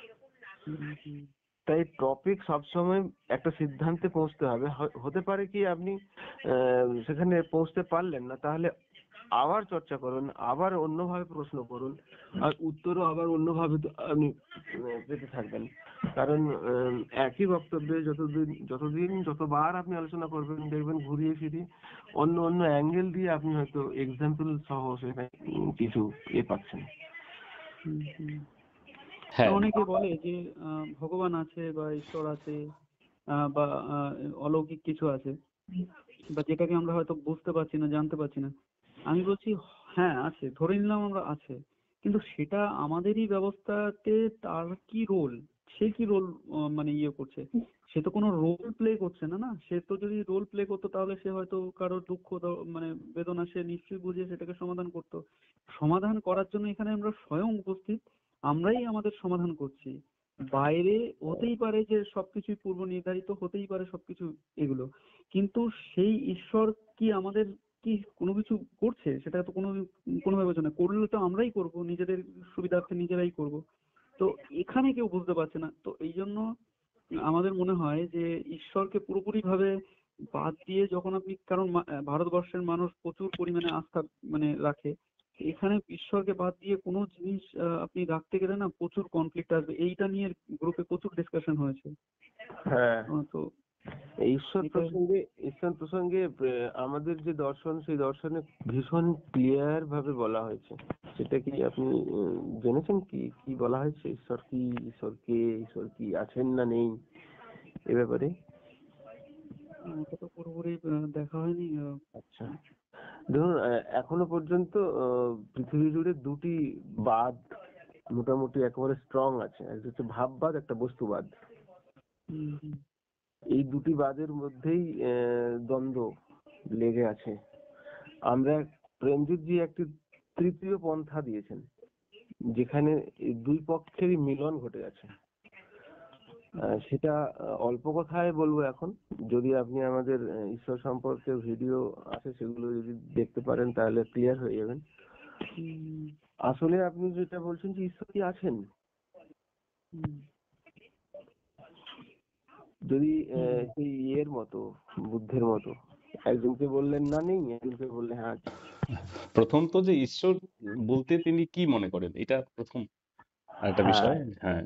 ঈশ্বরের আগে তার কাছে ডেফিনেশন কি হুম, হুম। সেটাই সেটাই আগে জানার বিষয়, তারপরে তার সঙ্গে এই ব্যাপারে আলোচনা করার সামনের দিকে হ্যাঁ, এগোনো যাবে। বা ঈশ্বরের তারপরে ধর্ম ঈশ্বরের বিষয়ে উনি কি ভাবেন, ধর্ম বলতে উনি কি ভেবেছেন, তাই না? ঈশ্বর বলতে মানে উনি যেটা মানে আমরা সবাই যেটা ভাবি, মানে সবাই তো অন্যরকম ভাবে, সবাই তো অলৌকিক বিষয় হিসেবে দেখে এটাকে।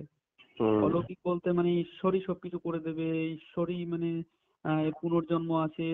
এবার যখন ঈশ্বরটাকে মানছে, যেরকম ঈশ্বরটাকে ঈশ্বর বলছে যে না মানে কি বলে জন্ম মানে মানে কর্মের আধারে মানে জন্ম হবে, হুম কর্মের আধারে জন্ম হবে।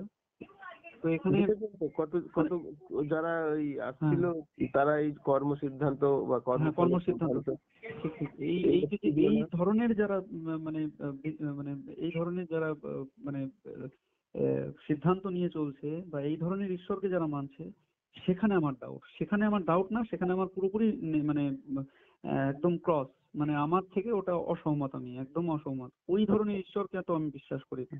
হুম আমি যে ধরনের ঈশ্বরকে বিশ্বাস করি সে তো অবশ্যই সে মানে পুরো ব্রহ্মাণ্ডের ক্রিয়েশন হুম করেছে সে, এবং সে একটা মানল সে হচ্ছে গিয়ে সেখানে এমন ভাবে মানে সবকিছুই পূর্ব নির্ধারিত, সে সবকিছুই সৃষ্টির আন্ডারেই রয়েছে, সবকিছুই ইয়ে হচ্ছে, হুম কিন্তু সে আমাদের উপরে কোনো প্রভাব মানে আমাদের ব্যক্তিগত জীবনের উপরে কোনো প্রভাব তো ফেলছে না, না সে, মানে আমি ওই হিসাবে দেখছি, মানে এরকম না, কারণ ওইটাকে মানলে এটা হয়ে যাবে যে যদি ওই ধরনের ঈশ্বরকে মানি যে না কর্ম সিদ্ধান্ত কর্মের আধারে এই ধরনের যদি মানি বা একটা হুম অলৌকিক কিছু একটা মেনে নিই এবং সেই আমাদের মানে মানে আমি সেটা ইয়ে করলে সেই আমাকে কোনো না কোনো দিন ভবিষ্যতে আমার ক্ষুধা মেটাবে বা আমার মানে যে অত্যাবশ্যক জিনিস সেগুলো সে পূরণ করবে, বা কোনোদিন আমাকে ভবিষ্যতে হয়তো আমার পূর্বজন্ম বা পরের জন্মে এই আশাতে যে পরের জন্মে আমি বড়লোক হয়ে যাব বা পরের জন্মে আমি বিশাল বড় কিছু একটা মানে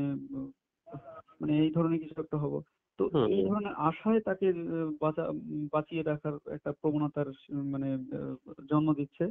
হুম বা এটা তো এগুলোকে এগুলো থেকে হয় কি যে যারা গরিব আছে তাদেরকে গরিবই রেখে দেওয়ার একটা চক্রান্ত, বা চক্রান্ত নয়, এটা তারা জানে না সেজন্য এই ধরনের জিনিসগুলো করছে, হ্যাঁ কিন্তু ঠিক। এতে করে সেইটাই থেকে যাবে। তো আমি ওই ধরনের ঈশ্বর বিশ্বাস করি না। ঈশ্বর তো অবশ্যই আছে হুম আমাদের, আমরা প্রত্যেকেই ঈশ্বরের মানে সন্তান, কিন্তু যখনই আমি এই কথাটা বলবো তারা আবার ওই তাদের যে মান্যতার ঈশ্বর সেটাকে মেনে নেবে, এখানেই এই সমস্যাটা চলে আসে। মানে আমি যখন ঈশ্বর মনে করব, ঈশ্বর হুম মানবো, আমার ঈশ্বরকে তারা তাদের ঈশ্বরের সঙ্গে রিলেট করে মানে নিজেদের মতন মেনে নেবে, যেটা তাদের হ্যাঁ মানে ইয়ে। আমি বলছি যে আমি ঈশ্বরের মানে সন্তান, মানে আমি ঈশ্বরেরই মানে কি বলবো অংশ। তো তারাও হুম বলবে না হ্যাঁ ঠিক ঠিক, তুমি তো ঠিকই বলেছো, তুমি তো ঈশ্বরের সন্তান বলেছো, হ্যাঁ হ্যাঁ ঠিক ঠিক। তাহলে আমরাও তো বলছি যে আমরাও ঈশ্বরের সন্তান, মানে আমি কৃষ্ণের সন্তান। যদি আমি কৃষ্ণের সন্তান হই তাহলে এরকম কোনো কর্মসিদ্ধান্তের দিকে ওরা সরে যাবে। এই আমি কর্মসিদ্ধান্ত নেগলেক্ট করবো, বলবে আরে তুমি তো এই তো বললে ঈশ্বরের সন্তান, এখন আবার কি বলছো তুমি? হুম এখানে আমার মানে কনফ্লিক্ট হয়ে যায় ওদের সঙ্গে, এই জন্য আমি কথা মানে ইয়ে। কিন্তু এদেরকে এদেরকে এদেরকে একদম অমান্য করলে সমস্যা এটা দাঁড়াবে যে এরাও এই জিনিসটা শুনতেই চাইবে না, আর আমি দেখছিও তাই যে শুনতে চাইছে না। হুম এবার এখানে গিয়ে খুব সমস্যা দাঁড়াচ্ছে, এবং ম্যাক্সিমাম মানুষই এই এই একটা ভুল সিদ্ধান্ত নিয়ে চলছে। আমি একটা বন্ধুকে বোঝানোর চেষ্টা করেছিলাম, সেও লাস্টে বোঝেনি, যাই হোক সেটা আলাদা ব্যাপার। হুম এখানে গিয়ে মানে খুব সমস্যা এসে দাঁড়ায়।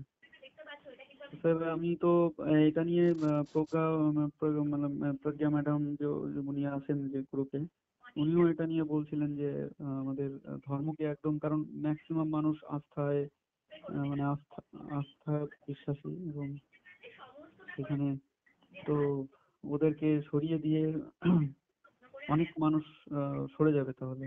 এবং ভারতবর্ষ যেভাবে বেশ তৈরি করে নিচ্ছে, এই যে রাম মন্দির বলুন, বা একটা মানুষের মধ্যে আর একটা আস্থা, মানে যারা একটু মানতো না তাদেরও মানানোর একটা প্রচেষ্টা চলছেই। তো একটা ব্যাপার। দেখুন, মানুষের বিশ্বাস এমন বিষয়, যখন হ্যাঁ, তার মধ্যে বিশ্বাস সম্পর্কে, ঈশ্বর সম্পর্কে, ধর্ম সম্পর্কে, এই যে মান্যতা সম্পর্কে বা অলৌকিক শক্তি সম্পর্কে এখনো স্পষ্ট আলোচনা আমার মনে হয় খুব কম সংখ্যাতেই হয়েছে। এবং হ্যাঁ, আলোচনা হয়নি। হ্যাঁ, তো সুতরাং স- মানুষের বিশ্বাস তো চেঞ্জ হয়ে যায়, পাল্টে যায়। কিভাবে পাল্টে যায়? এই যে এতগুলো ধর্ম এসেছে, ভাবুন। এই যে দিন প্রতিদিন কেউ ইসলাম ধর্মে দীক্ষিত হচ্ছে, চেঞ্জ করছে, কেউ খ্রিস্টান হয়ে যাচ্ছে, কেউ খ্রিস্টান থেকে অন্য ধর্মে চলে যাচ্ছে, কেউ হিন্দু থেকে অন্য ধর্মে চলে যাচ্ছে। এই বিশ্বাস কি করে চেঞ্জ হচ্ছে? সে স্যার তো আপনি কোন বলতে পারছেন, পরিপ্রেক্ষিতে বিশ্বাস তার চেঞ্জ সুকান্ত হচ্ছে? স্যার বলতে পারছেন, আমি বুঝতে পারছি, কিন্তু আমি লোককে কি করে দেবেন, এই জিনিসটা কিভাবে আপনার রাখবেন? আপনি আগে নিজে স্পষ্ট তো হন, তাই না?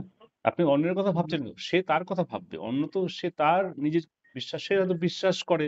সেভাবে আমি ঈশ্বরকে বিশ্বাস করব, কিন্তু ব্যবস্থা যদি আমার সব ব্যবস্থা বন্দোবস্ত করে দেয়, আমি ব্যবস্থাকে গ্রহণ করে নেব। এই তো।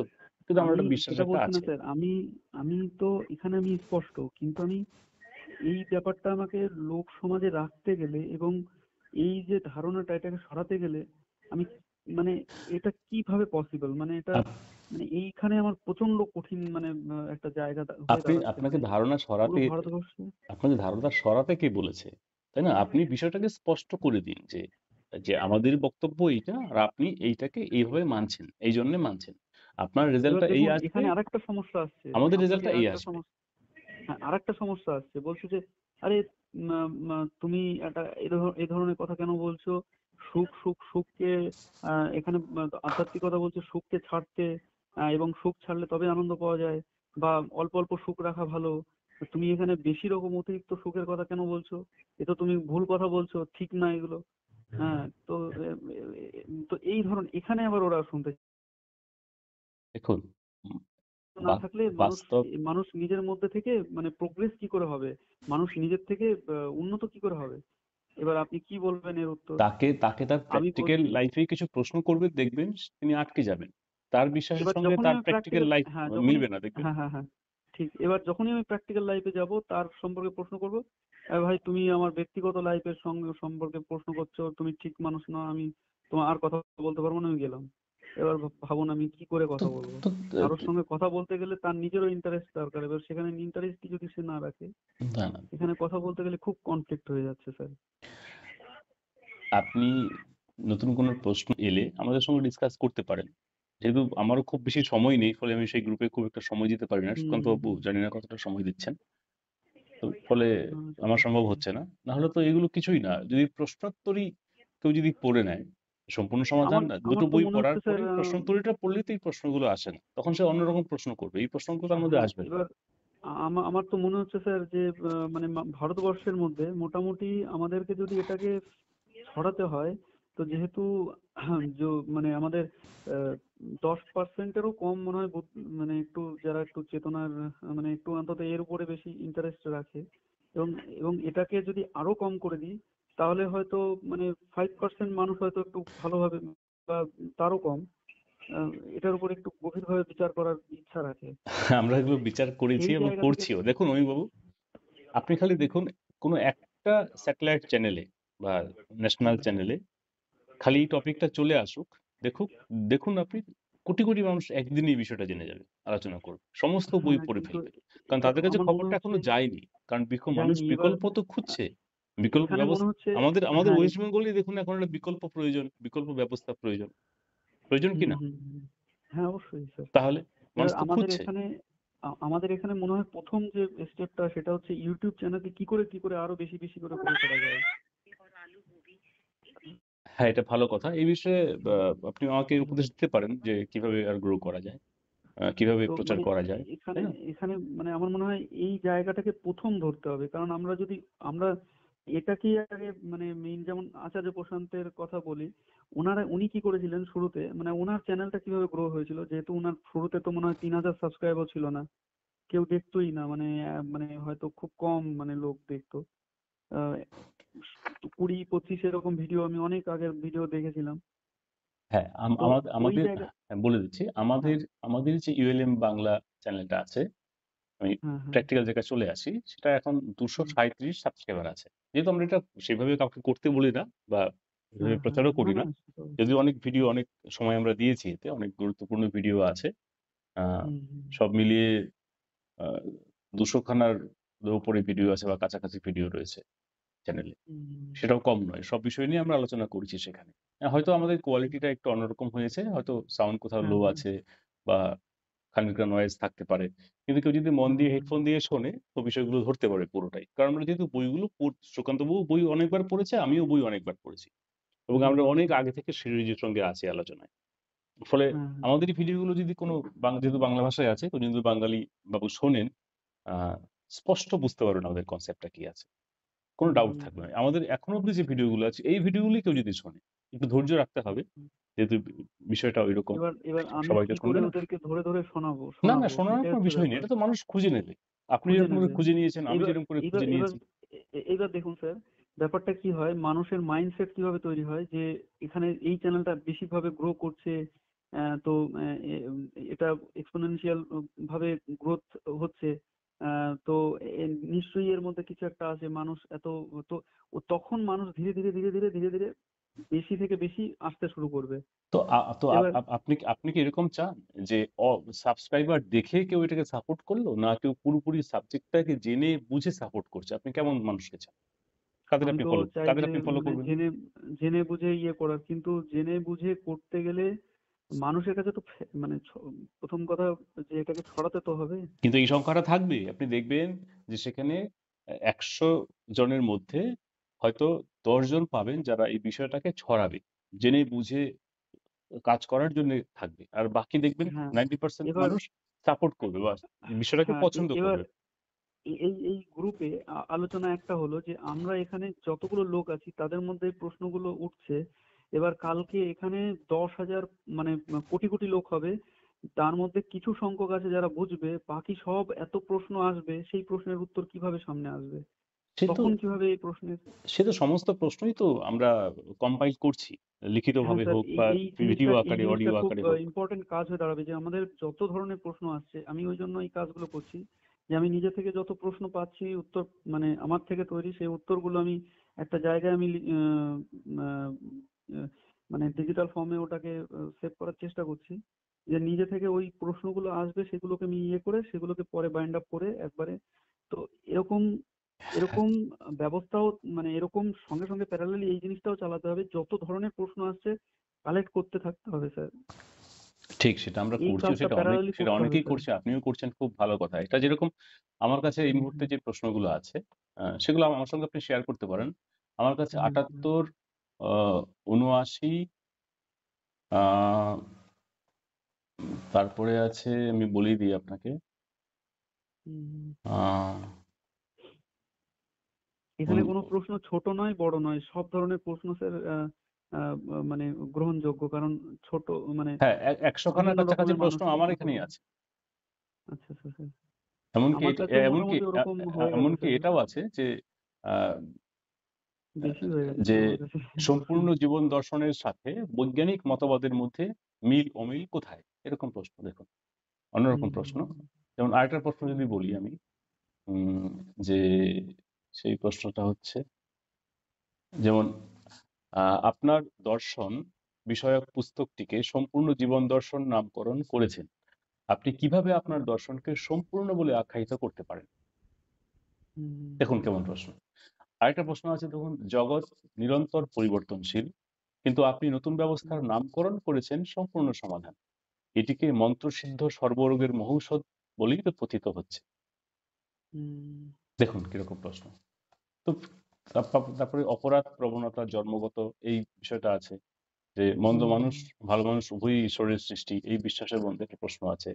তারপরে এবার এবার স্যার আমাদের মনে হয় যে আমাদের পরবর্তীকালে আমাদের রাজনীতির ফিল্ডেও কি এরকম কোনো ব্যাপার আছে কি, যে এখানেও নামতে হতে হবে? না, অবশ্যই আমাদের আমাদের এই প্রশ্নোত্তরের মধ্যে তো রাজনৈতিক বিষয়ে অনেক প্রশ্ন আছে, অনেক গুরুত্বপূর্ণ না মানে গুরুত্বপূর্ণ এখানে প্রশ্নগুলো আছে। আমি বলছি মানে এই ব্যবস্থাকে মানে বাস্তবে রূপায়িত করতে গেলে হ্যাঁ এটাকে কি হ্যাঁ হ্যাঁ আমাদের এখানে পদার্পণ করতে হবে, না হ্যাঁ এমনিতেই হয়ে যাবে? অমিবাবু, অবশ্যই অমিবাবু। তখন দেখবেন যে আমাদের অনেক মানুষ আসবেন যাদের রাজনীতি বিষয়ে মানে ব্যাখ্যা করার জন্য উনি রুচি রাখবেন, কেউ আছে দর্শন বিষয়টাকে ব্যাখ্যা করার জন্য রুচি রাখবেন, এরকম বিভিন্ন রকম মানুষ থাকবেন, হ্যাঁ কেউ আছে অমিবাবু, পরিবেশবিদ আসবেন, কেউ আছেন। অমিবাবুর সুনির্দিষ্ট প্রশ্ন, সেটাতে সুনির্দিষ্ট উত্তর এটা যে আমাদের রাজনৈতিক মানে প্ল্যাটফর্ম তৈরি হবে এবং তার হুম আগাম প্রস্তুতি এই প্রচার। রাজনৈতিক সংগঠন না বানিয়ে আমাদের প্রচলিত সংবিধানের যে নিয়ম আছে সরকারে যাওয়ার, তার তো কোনো এবার আর দ্বিতীয় কোনো পন্থা নেই। তাই কিন্তু বর্তমান সংবিধানের যে ওয়ে আউট আছে, রাজনৈতিক হুম, ক্ষমতার দখল যেটা এরা বলে, রাজনীতি বা সরকারে যাওয়ার সেই পদ্ধতিতেই যাওয়া হবে। সেই জন্য কখন দল এই প্রথমবার আমরা ঘোষিতভাবে বলছি যে আমরা দল গঠন তখন করব যখন 50% বেশি মানুষ আমাদের সার্ভে অনুযায়ী আমাদের জানাবে যে এমন একটা ব্যবস্থা আমাদের দরকার যেখানে আমি আমার জীবন আমার মতো করে কাটাতে পারবো। তখন আমাদের রাজনৈতিক দল তৈরি হবে। আর ততদিনে এর প্রচার দেশের সরকার সহ জনতার কাছে চলে যাবে। আর প্রচুর কি বলে কনসাস লেভেলের মানুষ যারা এটাকে পরখ করবেন, দেখবেন, ঘাঁটবেন, বুঝবেন, বোঝার পরে আমাদের যে নেতৃত্বর যে গুণাবলী হওয়ার কথা তার এখানে একটা পরীক্ষা হবে। সেই মতো করে তাদেরকেই নেতৃত্বের সারিতে রাখা হবে যারা এর যোগ্য। কারণ যে কেউ এখানে নেতৃত্ব দিতে আসতেও চাইবেন না, আর এখানে সুযোগও পাবেন না। তার একটা কোয়ালিফিকেশন অবশ্যই নির্ধারিত থাকবে। সেইগুলো সবই আগাম বলা আছে এবং সেটা আমরা মনে করছি যে 27 সাল নাগাদ প্রচারের কাজটা শেষ হবে এবং 29-এর লোকসভা নির্বাচনে আমাদের প্রার্থীরা সারা দেশ জুড়ে পার্টিসিপেট করবে, এরকম একটা ঘোষণা আছে আগাম। হ্যাঁ, একটা সময় পরে যারা কিন্তু নেতা এটা নেত্রী তো হবেন তাদের খুব ট্রেনিং বড়। হবে, তাদের সঙ্গে আলাদা মিটিং হবে, সেগুলো শুরু হবে। তো এই বিষয়গুলো আছে।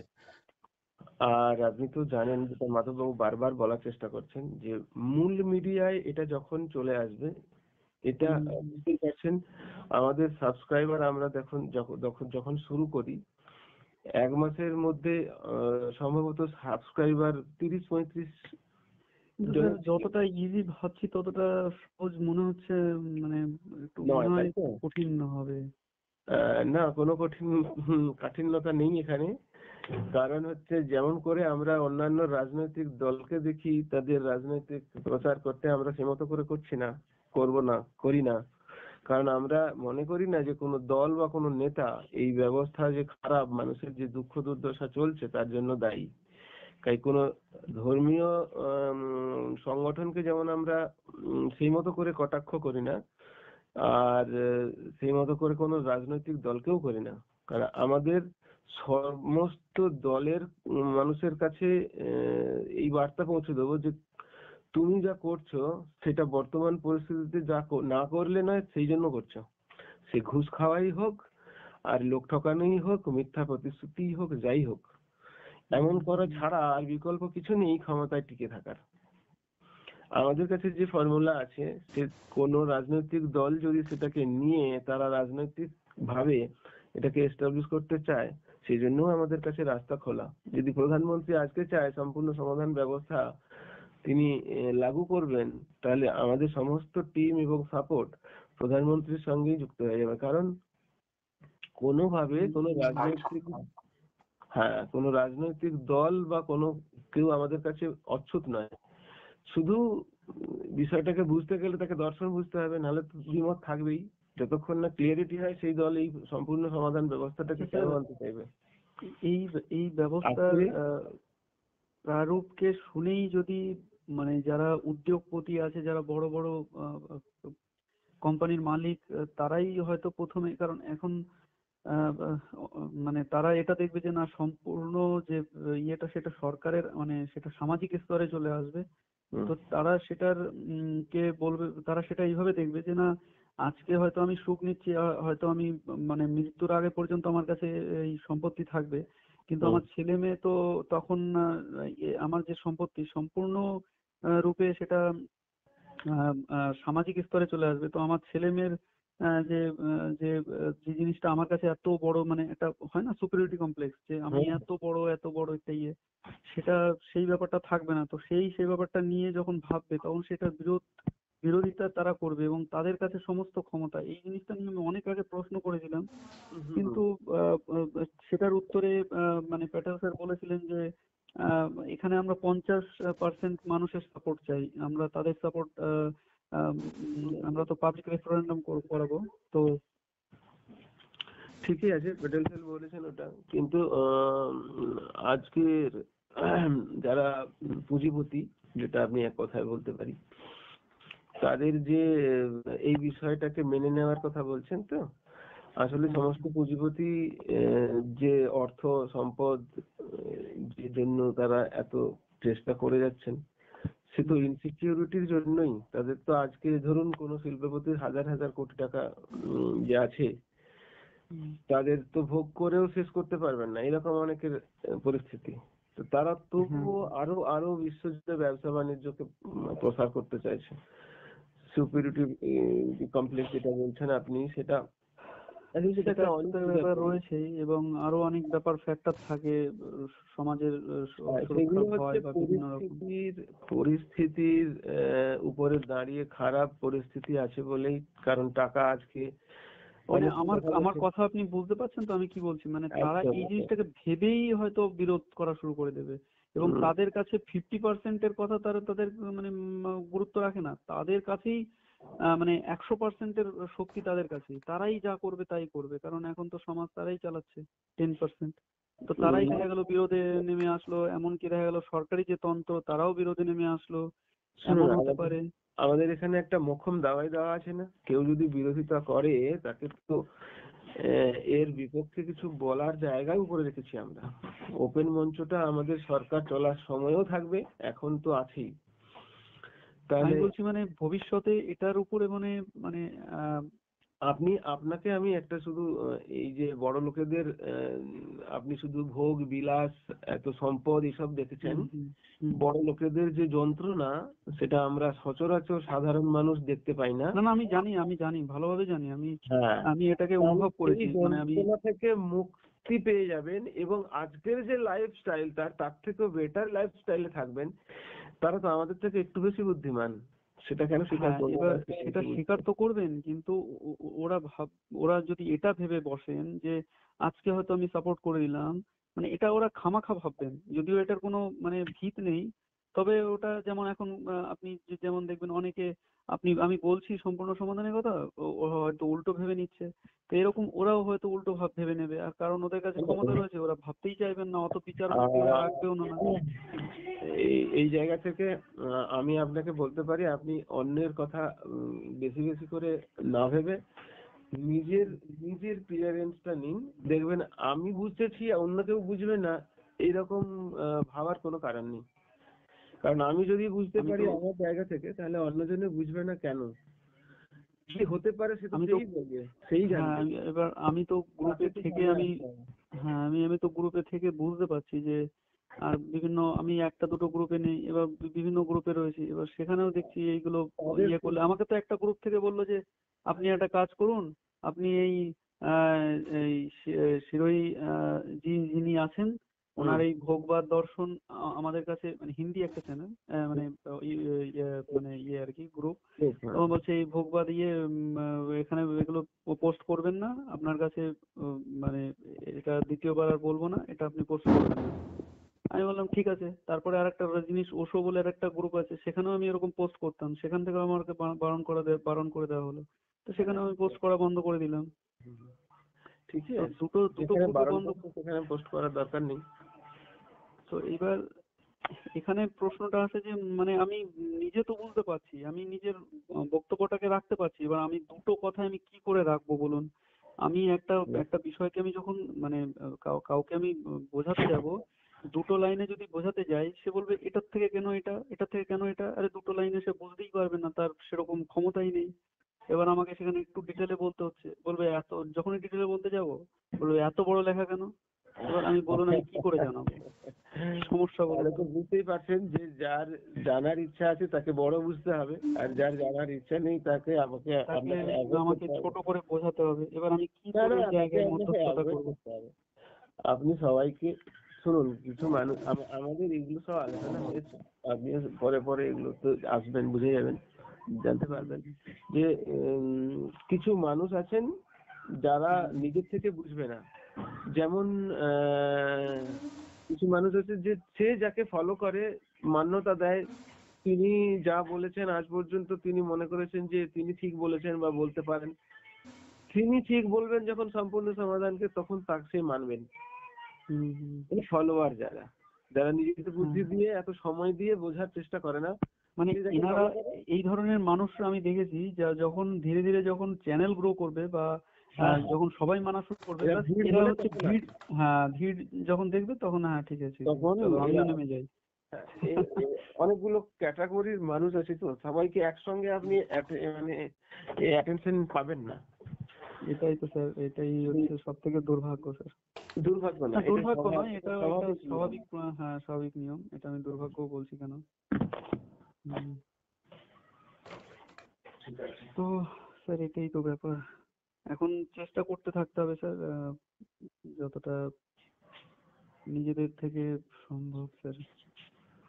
আর চ্যানেলটা একটু গ্রো হলে পরেই মোটামুটি যেই মেইন মিডিয়াতে আসতে থাকবে, লাইমলাইটে আসলেই মোটামুটি আহ, অনেক কিছু হ্যাঁ সম্ভব হবে।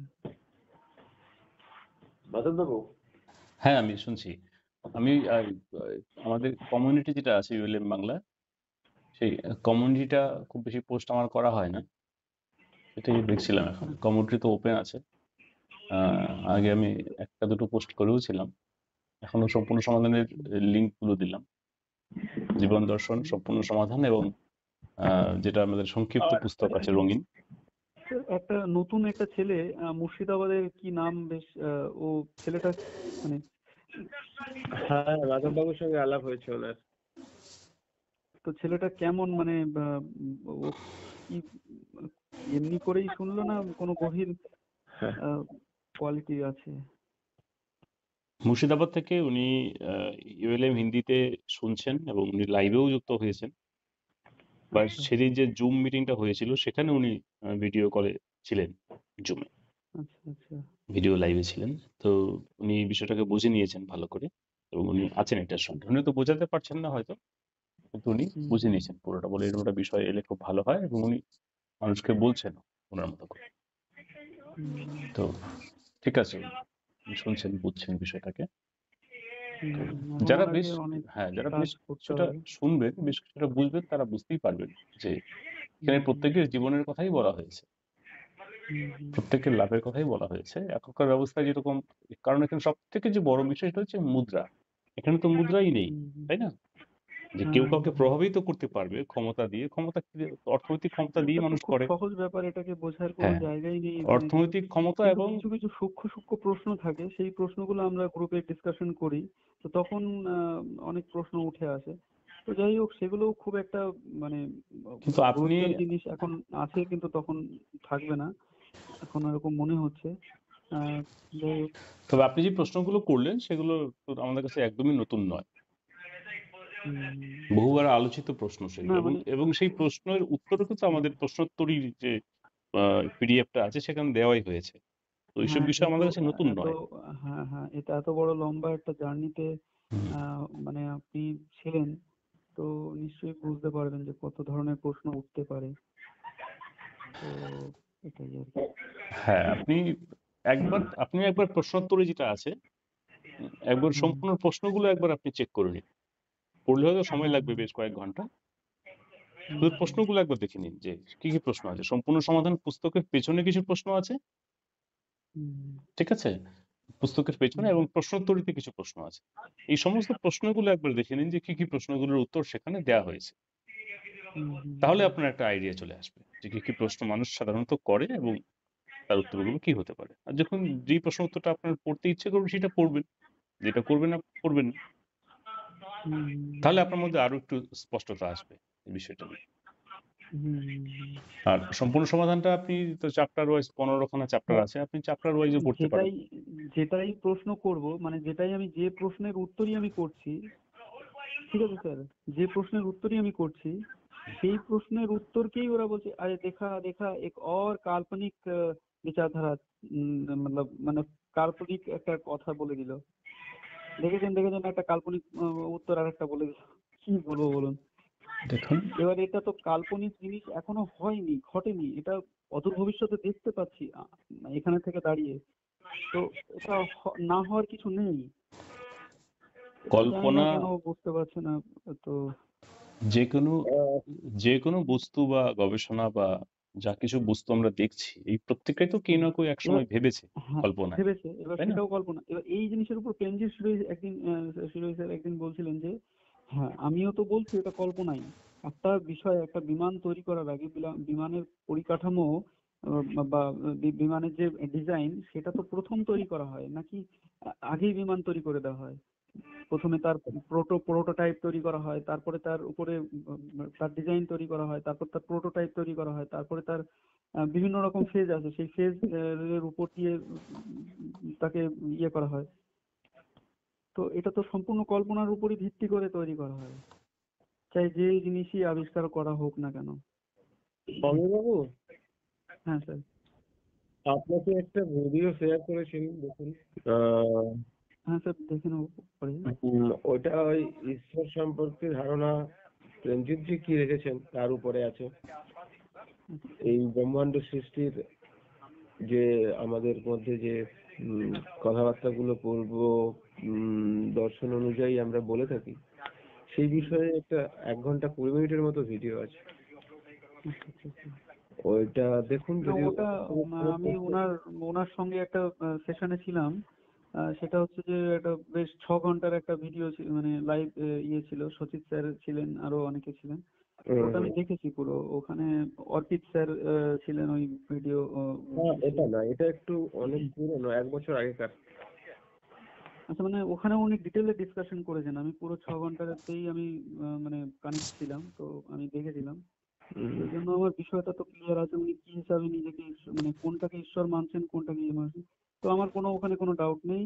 কিন্তু মানে আমি এটাই বলছি যে মানুষের আস্থাকে কোনো রকম ভাবে মানে আঘাত না করে যদি এই বিষয়টাকে প্রচার করা যেতে পারে, তাহলে সেটা আরো মানে মাধ্যমটা আরো উন্নত হবে। আমি সেটাই বলতে চাইছি, এবং সবাই সেটাই বলছে। যারাই এখানে আসছে, যারাই বুঝছে, বলছে না আমি বুঝতে তো পেরেছি, কিন্তু আস্থাকে মানুষকে আঘাত না করে বলছে যে না, তুমি যেটা করতে চাইছো সেটা করে যদি এই ব্যাপারটা হয় তাহলে আরো ভালো হয়। যে আমি ধ্যান করছি, মানে এইভাবে বলতে হবে যে আমি ধরুন আমি হরে কৃষ্ণ নাম জপ করছি, এবার জপ করতে করতে আমার বাধা প্রাপ্ত হচ্ছে কোথাও না কোথাও, যে আমি আজকে হরে কৃষ্ণ নাম জপ করলাম, আমার একটু ভালো লাগলো, আমি একটু শান্তি পেলাম। কালকে আমি নতুন ভাবে কোনো একটা কর্মে লিপ্ত হয়ে গেলাম, যে কর্ম আমাকে দুঃখ দিচ্ছে, যে কর্ম আমাকে গোলামি দিচ্ছে, যে কারোর গোলামে কারোর অধীনে আমি কাজ করছি, সেই গোলামির মানে যে একটা পীড়া, সেই পীড়াটা আবার পরের দিন সেই দিনেই আবার এসে আমাকে জব আবার করে করতে হচ্ছে, এবং অতিরিক্ত জব করতে হচ্ছে। কালকে আমি 108 করেছি, আজকে আমি 208 করব, এরকম করে অতিরিক্ত করতে হচ্ছে, কি আমি বেশি পরিমাণে ধ্যান করতে হচ্ছে। এটা যদি আমার বিনা বাধা, যদি এই যে গোলামি যদি না করতে হয়, আমি যদি রুচির কাজ পাই, তাহলে আমি এই ধ্যানটা আরো ভালো করে করতে পারবো। তাহলে আমাকে বেশি করতে হবে না, এবং খুব ভালোভাবে ধ্যান করতে পারবো, তাহলে কেউ বাধা আসবে না। এইভাবে করতে হবে। অবশ্যই অবশ্যই, এটা তো আমাদের এটাই তো উদ্দেশ্য। সে যা করতে চায় তাই করতে পারবে, আর ইনসিকিউরিটি যা আছে সেগুলো চলে যাবে। হ্যাঁ, কিন্তু এইটা বলে দিলে হবে না যে ধ্যান করে কি হয়, ধ্যান করে এটাকে না, ওকে বলা দরকার নেই। তার ধ্যান করে যা লাভ হয় সেই জানে, আমিও জানি। আমাদের তো কোনো বিরোধী নেই ধ্যান করার ক্ষেত্রে। না, এখানে যে প্রশ্নটা আসছে সেটা হচ্ছে এটা যে আপনি আপনার বিশ্বাস করুন, কিন্তু আমরা তো আসল সত্যটা বলবো, তাই না?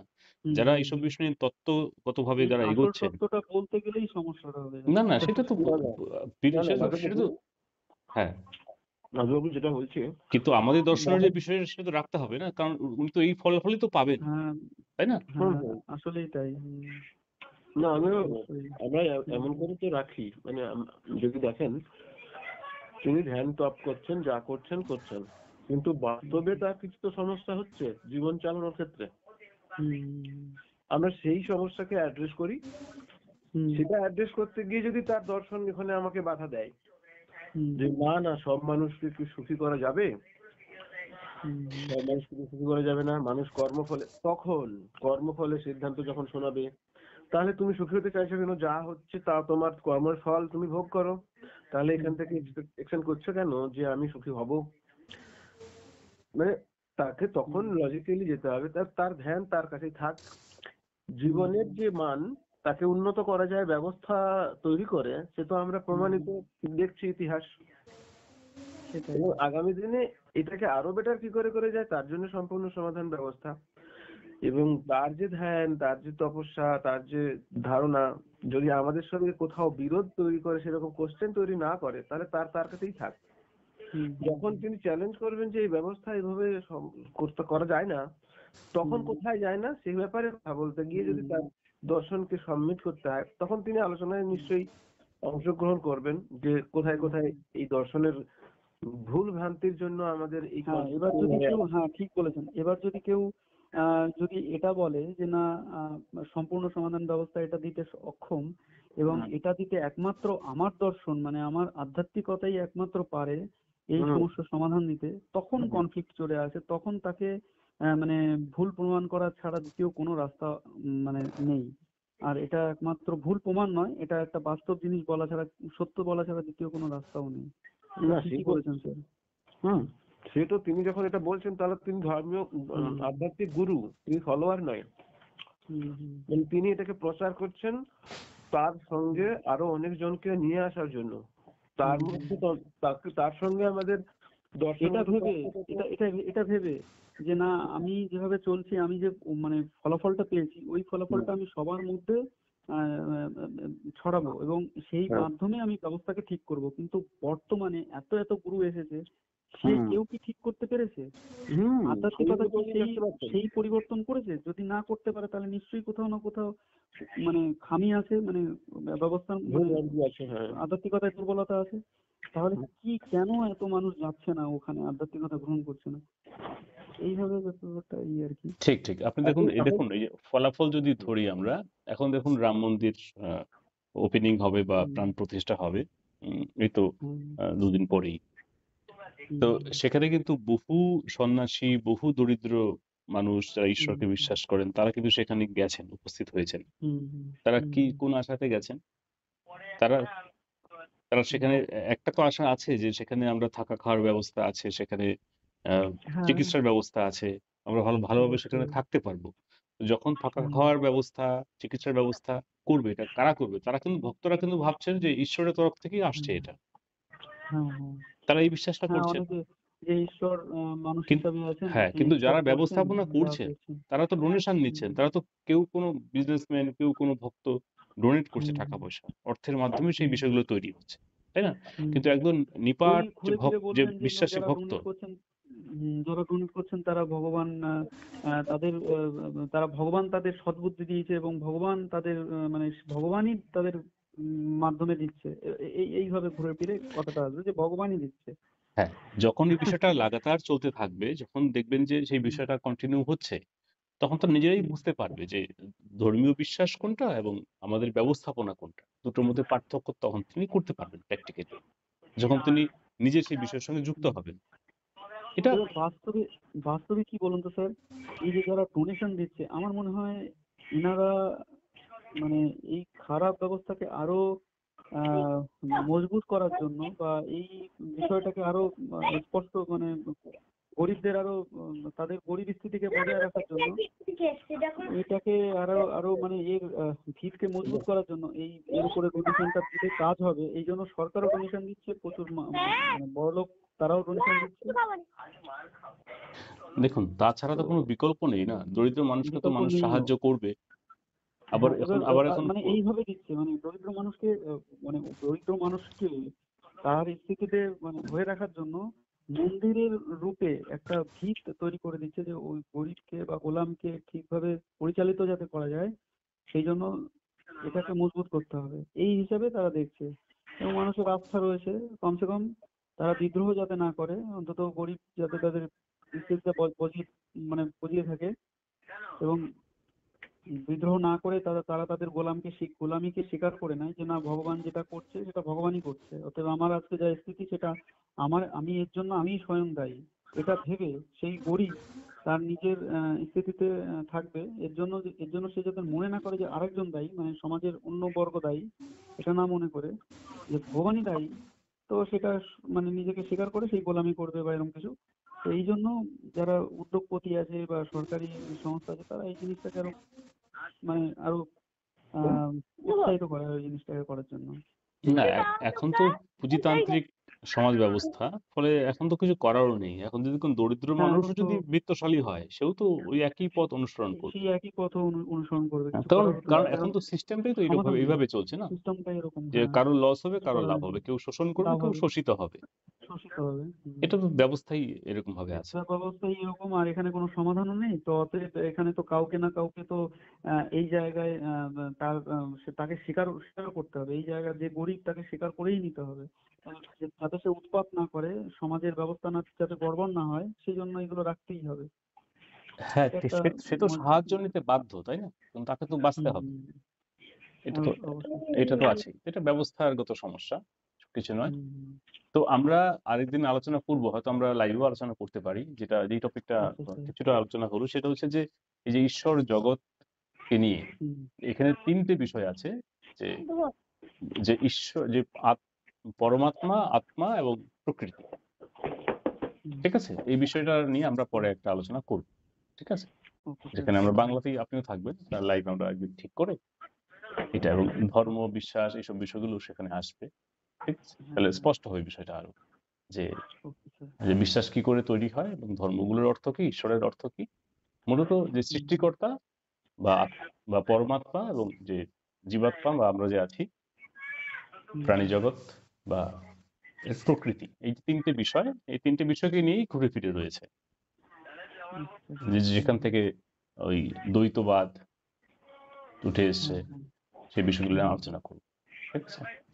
অদ্বৈত, দ্বৈত, দ্বৈতাদ্বৈত, এবং আমাদের যে ওই দয়ানন্দ সরস্বতী আছেন, তার যে ত্রৈতবাদ, এই বিষয়গুলো একদিন আলোচনা, এবং চারবাককে নিয়ে আলোচনা করব, ঠিক আছে? তাহলে স্পষ্ট হবে, আমরাও স্পষ্ট হব এবং দর্শক যারা শুনবেন তারাও স্পষ্ট হবে, থাকবে, ঠিক আছে? তাহলে এই অডিওটা আমার রেকর্ডে বসানো ছিল, এটা আমি পাবলিশ করে দেবো ইউএলএম বাংলাতে, ঠিক আছে? পুরো অডিওটাই, ঠিক আছে? এবং কিছু কিছু অডিও আমি দিচ্ছি ইউএলএম বাংলাতে ইতিমধ্যেই। আমার কাছে বহু অডিও জমে আছে, কিন্তু আমি অডিও খুব কমই আমি পাবলিশ করেছি, কিছু কিছু করছি আমি এখন, যেগুলো আছে আমার কাছে অ্যাভেলেবল, এটাও আসবে।